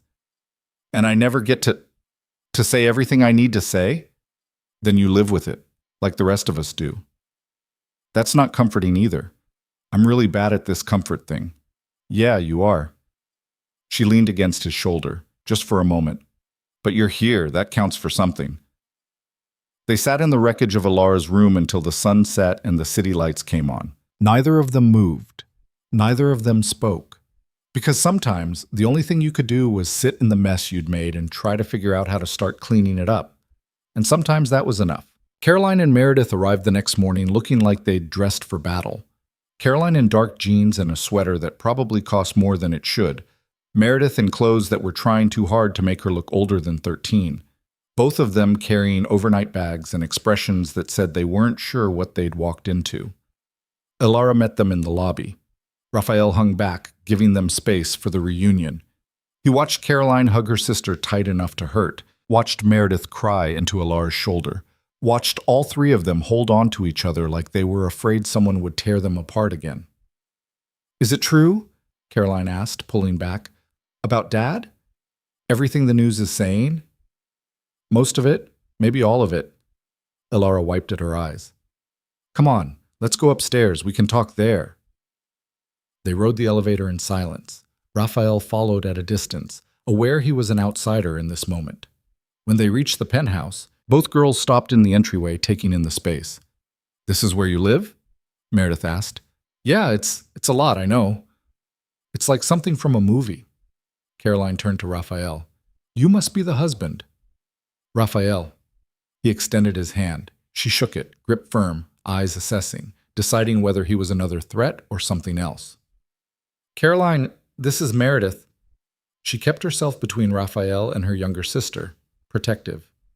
Thanks for having us. And for the school thing, the tuition. Your family, it's what family does. We're not really family, Meredith said quietly. You just married our sister. Elara said. It's fine. Raphael looked at the youngest twin sister. You're right, we're not family yet, but I'm hoping we get there. Why? Meredith's eyes were too old for 13. What do you get out of it? Smart kid, asking the question everyone should ask but rarely did. Your sister, Raphael said simply. I get her. That's enough. Caroline and Meredith exchanged a look. Some silent sister communication Raphael couldn't decode. We should let you guys catch up, Raphael said. I'll be in my office if you need anything. He left them in the living room. Could hear their voices through the wall, Elara's low and steady, Caroline's sharp with questions, Meredith's quiet interjections. He tried to focus on work but gave up after 20 minutes of reading the same contract paragraph. Vincent called. Marcus's stables, his attorney said. Mild heart attack. Real, not faked. He's in the hospital under guard. When's the hearing reconvene? 2 weeks. Judge wants him fully recovered before proceeding. Vincent paused. His attorneys already filed motions. They're claiming the stress of Elara's testimony caused the heart attack, trying to paint her as the aggressor. That's ridiculous. That's legal strategy. They're going to argue she's emotionally unstable, that her accusations are revenge for a strict upbringing, that you've manipulated her into destroying her own father. Raphael's hand tightened on the phone. Can they make it stick? In court? Probably not. In public opinion? Maybe. The media is already running with the angle, dutiful daughter turned against her father by a criminal husband. I don't care what the media thinks. Elara might, and her sisters definitely will. They're going to get targeted. Questions at school, social media harassment, the whole nightmare. Raphael hadn't thought about that, about how this would follow Caroline and Meredith, how other kids would treat them once the story fully broke. Increase security at the school. he said, and get me a meeting with the headmistress. I want to know what they're doing to protect those girls. After the call ended, Raphael sat staring at his desk. Everything he touched turned complicated. Everything he tried to protect ended up needing more protection. A knock on his door. Caroline. "Can we talk?" she asked. "Sure. Come in." She sat across from him, the same chair Alara always chose. Alara's telling Meredith everything. About Dad, about what he did. I wanted to give them privacy. "That's probably smart.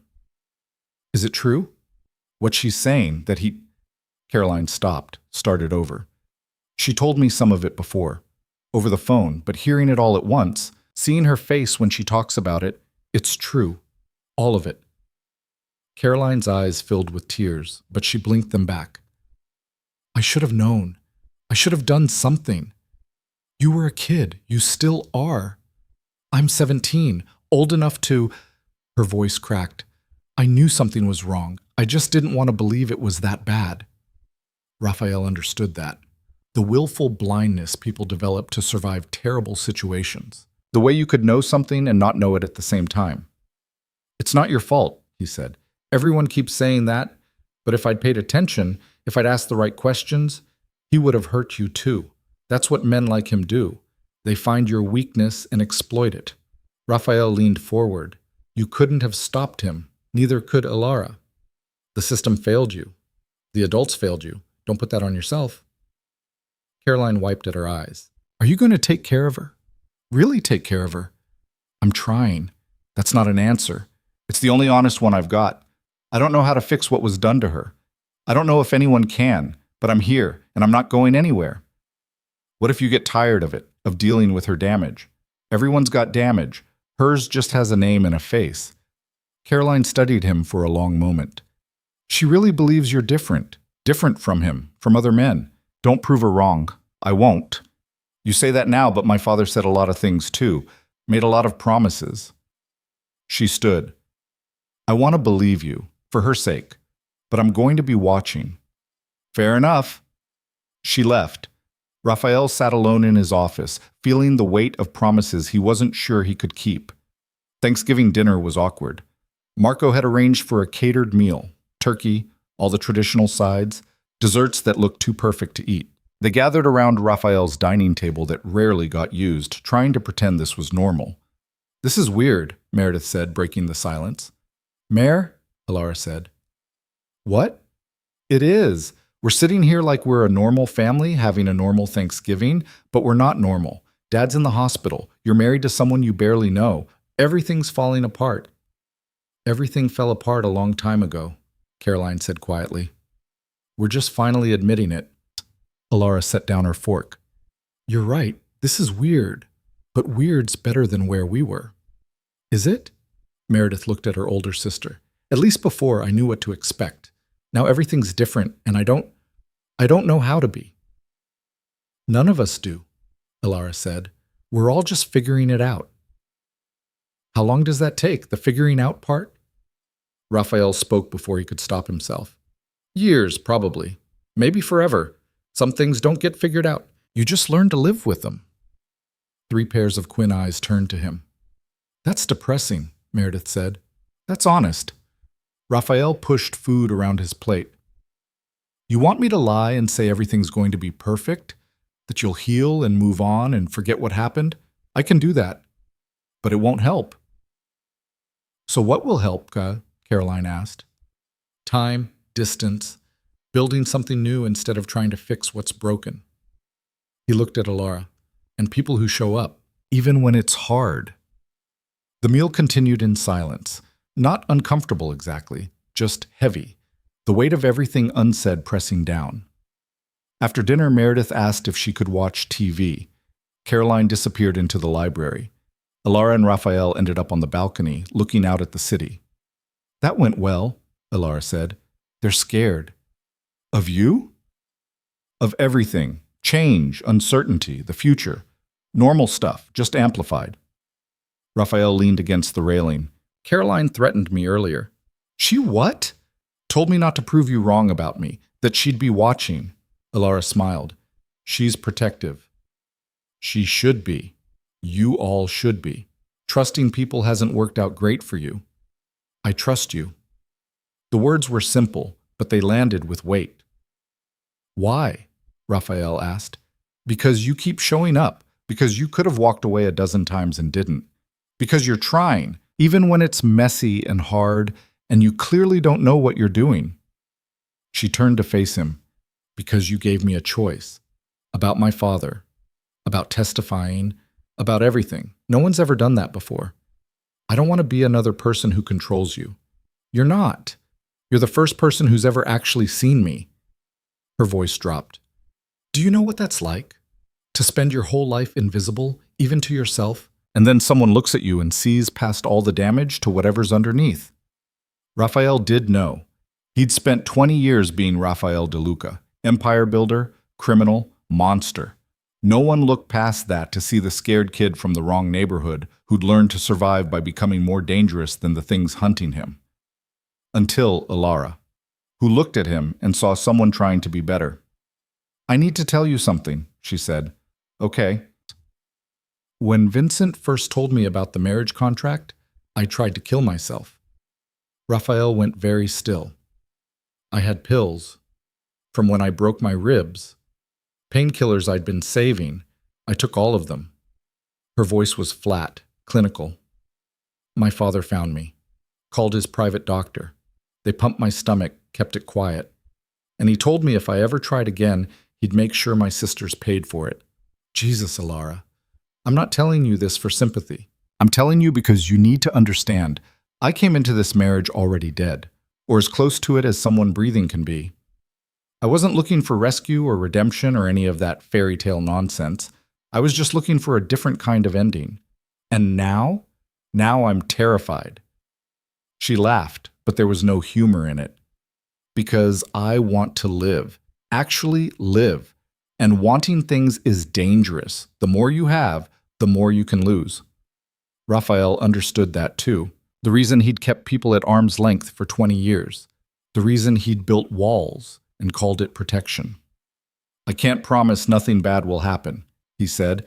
I can't promise we won't screw this up or hurt each other or fall apart, but I can promise I won't leave. Not because things get hard, not because you're damaged, not for anything. You can't know that. Yeah, I can, because leaving would mean going back to who I was before you. And I don't want to be that person anymore. Alara was crying. Silent tears that caught the city lights. I don't know how to do this. How to be someone's wife. How to be in a relationship that's real. Neither do I. We'll figure it out together. What if we can't? Then we'll fail together, still better than succeeding alone. She moved closer, tentative, like she was approaching something dangerous. Raphael stayed still, letting her set the pace. When she finally reached for his hand, it felt like a victory. The call came 2 days later. Marcus Quinn had died in the hospital. Another heart attack, this one massive. He was gone before they could get him to surgery. Raphael took the call in his office, listened to Vincent explain the medical details, the legal implications, the media firestorm that was already starting, hung up and sat there trying to figure out how he felt.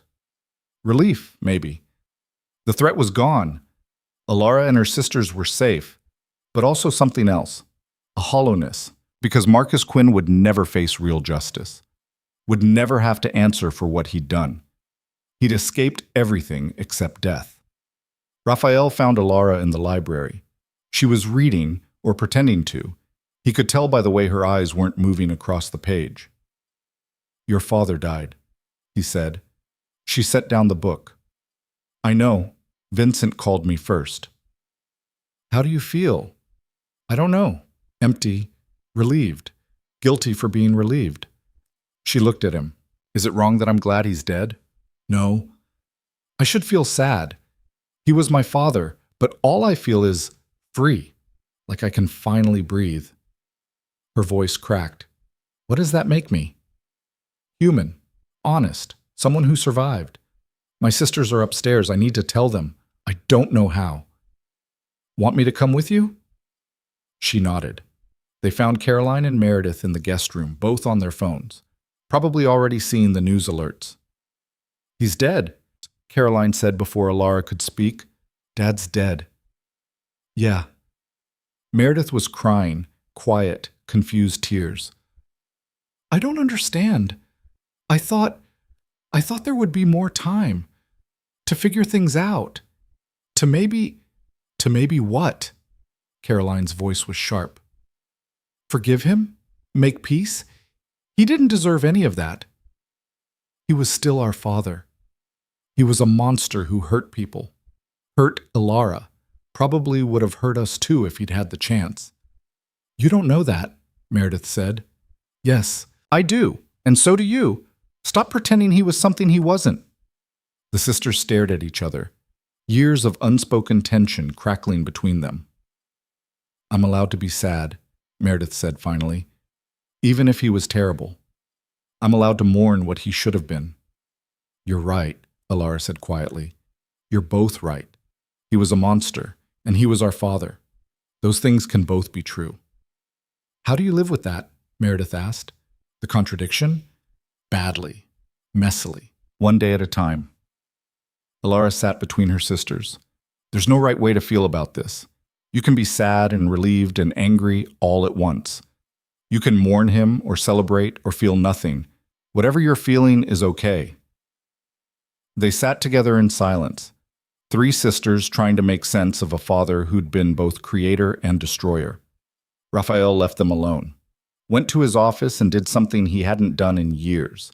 He called his own father's number, disconnected, like it had been for 2 decades.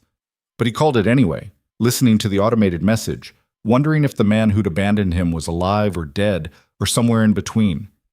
Some wounds never healed. You just learn to live around them. The funeral was small. Just Ilara and her sisters, Raphael and Vincent, a handful of business associates who showed up out of obligation. The media stayed outside, cameras rolling but kept at a distance by security. Marcus Quinn was buried next to his wife. Ilara stood between her sisters, dry-eyed, while the priest said words about eternal rest and peace. Raphael watched her face, trying to read what she was feeling. Saw nothing. She'd gone somewhere else entirely. At the reception afterward, held at Marcus's house, which felt wrong but was traditional, people offered condolences that rang hollow. Everyone knew what Marcus had been. The trafficking charges were public now, the abuse documented in court filings. No one was mourning a good man. Ilara handled it with practiced grace, thanked people for coming, accepted their hollow sympathies, played the grieving daughter. Raphael stayed close, a silent presence at her shoulder. When it was finally over, when the last associate had left, and it was just the 5 of them, Ilara, her sisters, Raphael, and Vincent, Ilara walked through the house one last time. I hate this place, she said, standing in what had been her childhood bedroom. Every room has a memory I wish I could erase. So erase it, Raphael said. Sell the house. Let someone else fill it with better memories. Just like that? Sell my childhood home? It was never a home. It was a prison. You don't owe it anything. Ilara looked around the room. Pink walls she'd probably chosen when she was young, before she learned to be afraid. Furniture that was expensive but cold. Windows that looked out on a lawn she'd never been allowed to play on. Burn it, she said suddenly. What? The house. I want to burn it down. Ilara, not literally, but metaphorically. I want to destroy every trace of him, every memory, every piece of evidence that he existed. Her voice was rising. I want to take everything he built and tear it apart until there's nothing left. Raphael understood the impulse, the need to destroy something so completely it couldn't hurt you anymore. The estate's being liquidated, Vincent said carefully. Assets seized for victim restitution. The house will be sold, proceeds going to the trafficking survivors. That's not enough. Then what would be enough? Caroline asked from the doorway. I don't know. Something that feels like justice. Something that proves he didn't win. He didn't win, Meredith said. She was crying again. We're still here. We survived. That's winning. Ilara pulled her sisters close, held them while they all cried. Not for Marcus Quinn, but for the father they'd never had. For the childhood that had been stolen. For everything they'd lost that they'd never get back. Raphael watched from the doorway, knowing this wasn't his moment. This was theirs. Later, driving back to the penthouse with just Alara, her sisters had opted to stay at Marcus's house one last night. She asked, "Do you think people can really change?" "Yeah, I have to believe that." "Why?" "Because the alternative is too depressing. The idea that who you are at your worst is who you'll always be." Raphael glanced at her. "You've changed. From the woman I married to who you are now. Have I? Or am I just better at pretending? You're angrier, more willing to fight. That's not pretending. Maybe anger is just another kind of damage. Or maybe it's a step toward healing. You can't fix what you won't acknowledge." They rode in silence for a while. Then Alara said, "I want to go back to school." "What?" "Teaching. I majored in education. Wanted to work with kids. Then my father—" She stopped. "But he's gone now, and I could actually do it. Actually have a life that's mine." "Then do it." "Just like that?" "Just like that. What's stopping you?" "Money. Qualifications. The fact that I'm married to someone whose business dealings don't exactly scream, 'Hire me to work with children.'" Raphael had thought about this, about how his reputation would follow her, how being Mrs. DeLuca came with consequences. "We could fix that," he said. "How?" "Annulment, divorce, whatever you want to call it. We end the marriage. You get your life back." Alara went very still. "Is that what you want?" "I want you to be free, really free, not just free from your father, but free to choose what comes next." "And if I choose you?" Raphael's hands tightened on the steering wheel.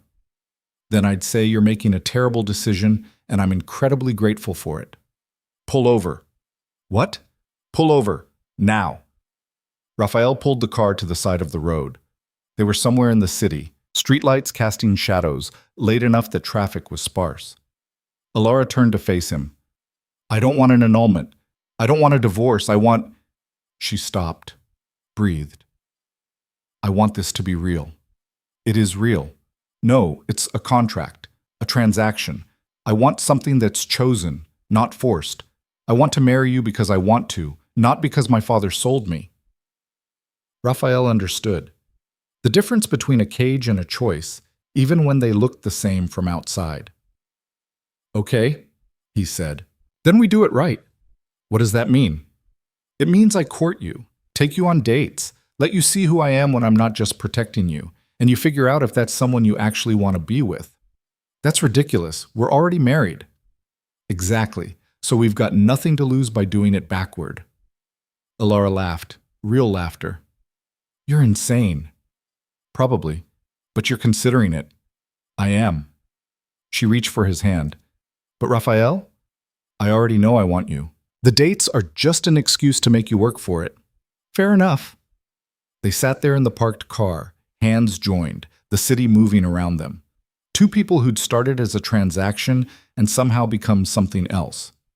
It wouldn't be easy. Alara had years of trauma to work through. Raphael had a criminal empire to either dismantle or legitimize. Her sisters needed stability. The legal fallout from Marcus's death would take months to resolve. But for the first time in either of their lives, the future felt like something other than survival. It felt like possibility. 6 months later, Raphael sat in the audience of a small elementary school, watching Alara teach a classroom of second graders about the water cycle. She was animated, engaged, everything he'd never seen her be before. The kids loved her. He could tell by the way they hung on every word. Caroline was in college now, studying law. Said she wanted to prosecute men like their father. Meredith had started therapy, was slowly learning to be a kid again. Both of them came to the penthouse every weekend, slowly building the family they'd never had. Raphael's businesses were changing too. The protection rackets were being phased out. The shipping company, formerly Marcus's, now seized and sold to Raphael through a shell corporation, was actually legitimate. Vincent called it a miracle. Raphael called it exhausting, but worth it. After school, Alara found him waiting by his car. "You came," she said.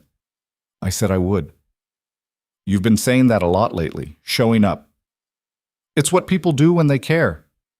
She smiled, that real smile he'd worked months to earn. "Want to go home?" Home. Not the penthouse, not Raphael's place. Home, theirs. Yeah, he said. Let's go home. They drove through the city that had shaped them both, her in one nightmare, him in another. Past the courthouse where she'd testified against her father. Past the building where Raphael had built his empire. Past the hospital where Marcus had died.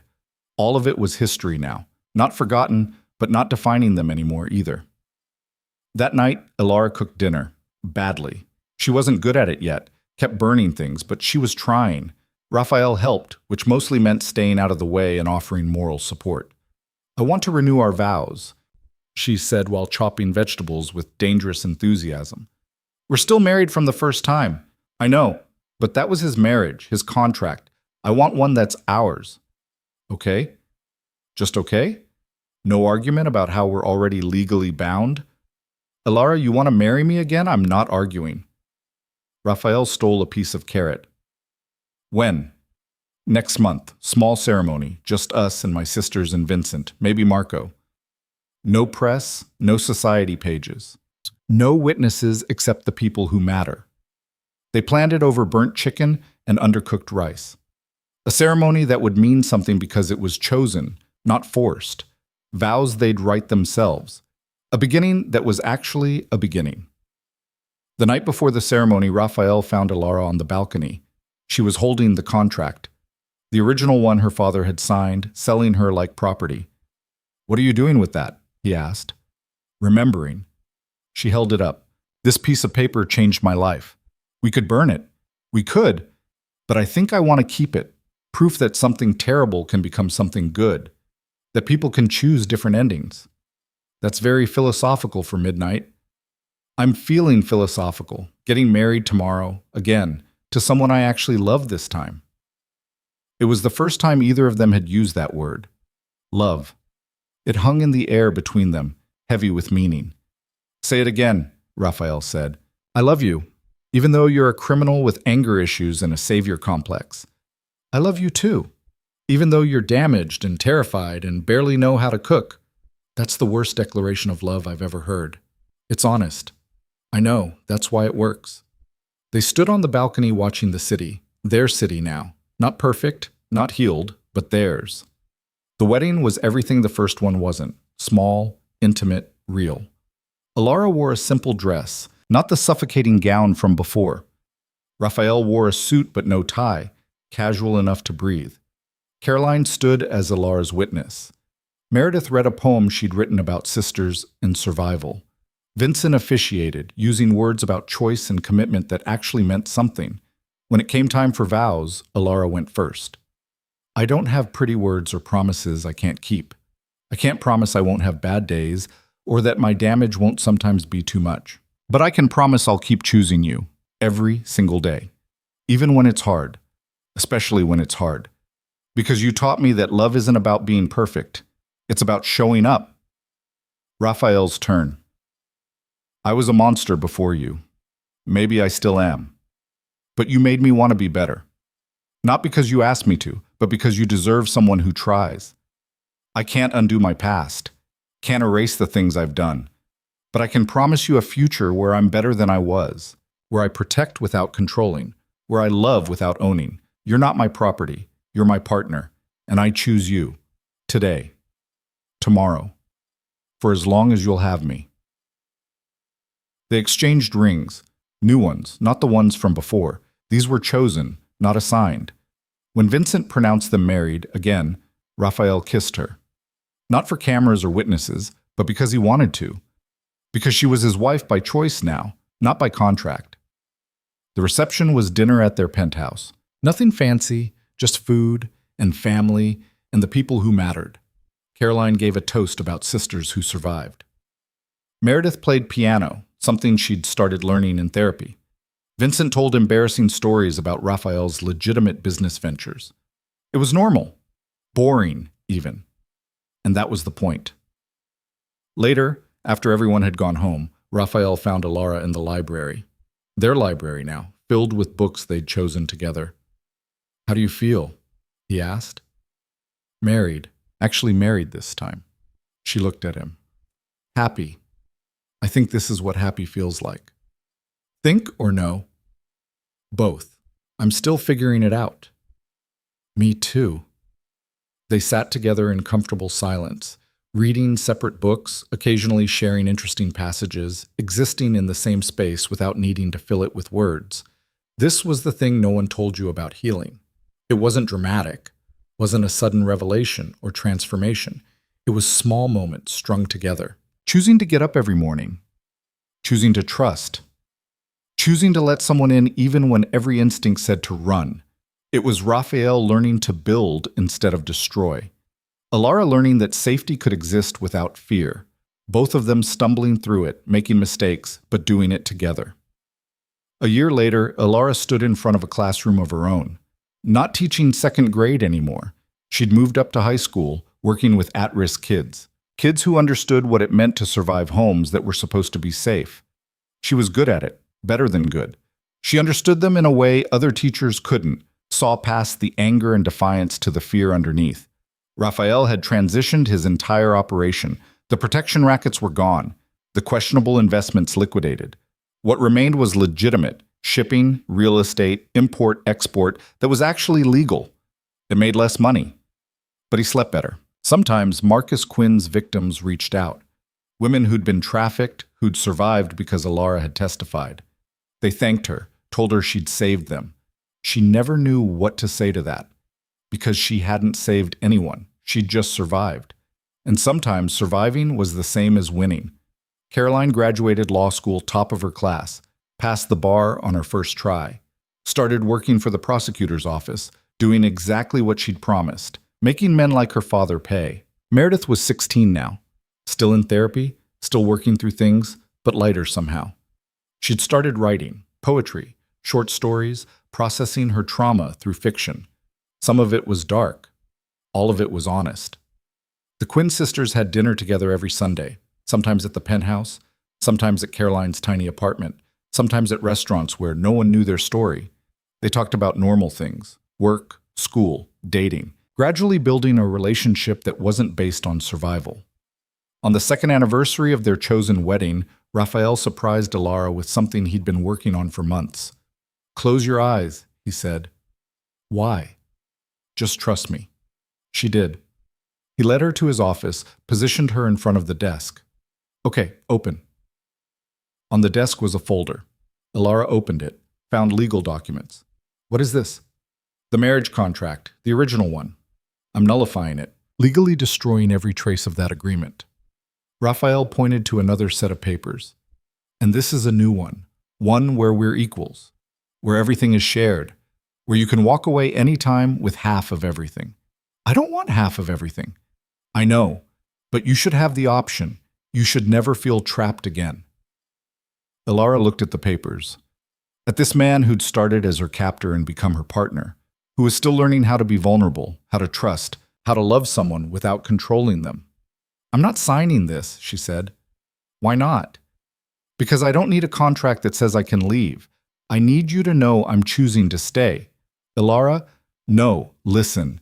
You've spent 2 years proving you're different, showing me that safety exists, that I can have a voice and use it without punishment. I don't need legal protection from you. I need you to stop trying to fix everything and just be here with me." Raphael set down the papers. "I'm terrified I'm going to screw this up.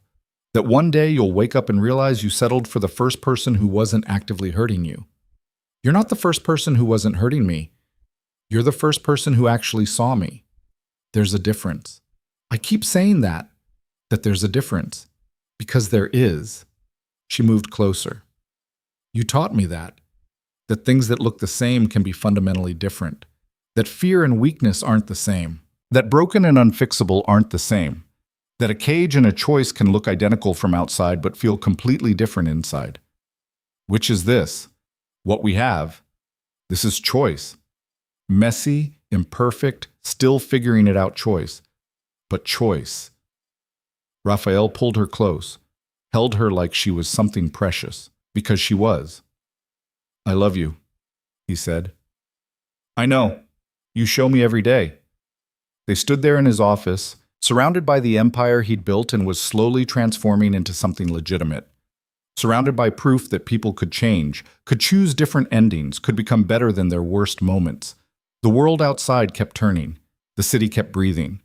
Somewhere, someone was surviving something terrible. Somewhere else, someone was choosing to heal.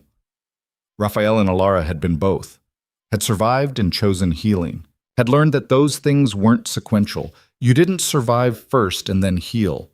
You did both at once, badly, for the rest of your life. And that was okay, because healing wasn't about becoming undamaged. It was about learning to live with damage in ways that didn't destroy you. It was about building something new instead of trying to restore what was broken. It was about choosing every single day to show up for yourself and the people you loved. It was about looking at a marriage that started as a transaction and choosing to make it real. It was about being two broken people who decided broken pieces could fit together after all. Not perfectly. Never perfectly. But together. And that was enough. Years later, when people asked how they'd met, Alara would say, business arrangement that became personal. Raphael would add, best worst decision I ever made. And they'd both laugh because it was true. The contract that had started everything sat in a safe somewhere, proof that terrible beginnings could lead to chosen endings, that people could be bought and sold and still find freedom, that love could grow in the strangest places, that monsters could become men, that victims could become survivors, that two people damaged beyond repair could somehow repair each other, not by fixing, by accepting, by choosing, by showing up every single day, even when it was hard, especially when it was hard, because that was love. Not the fairy tale version, the real one. Messy and complicated and built on foundation of honesty instead of perfection. And in a world that had tried to destroy them both, choosing that kind of love was the greatest victory either of them could claim.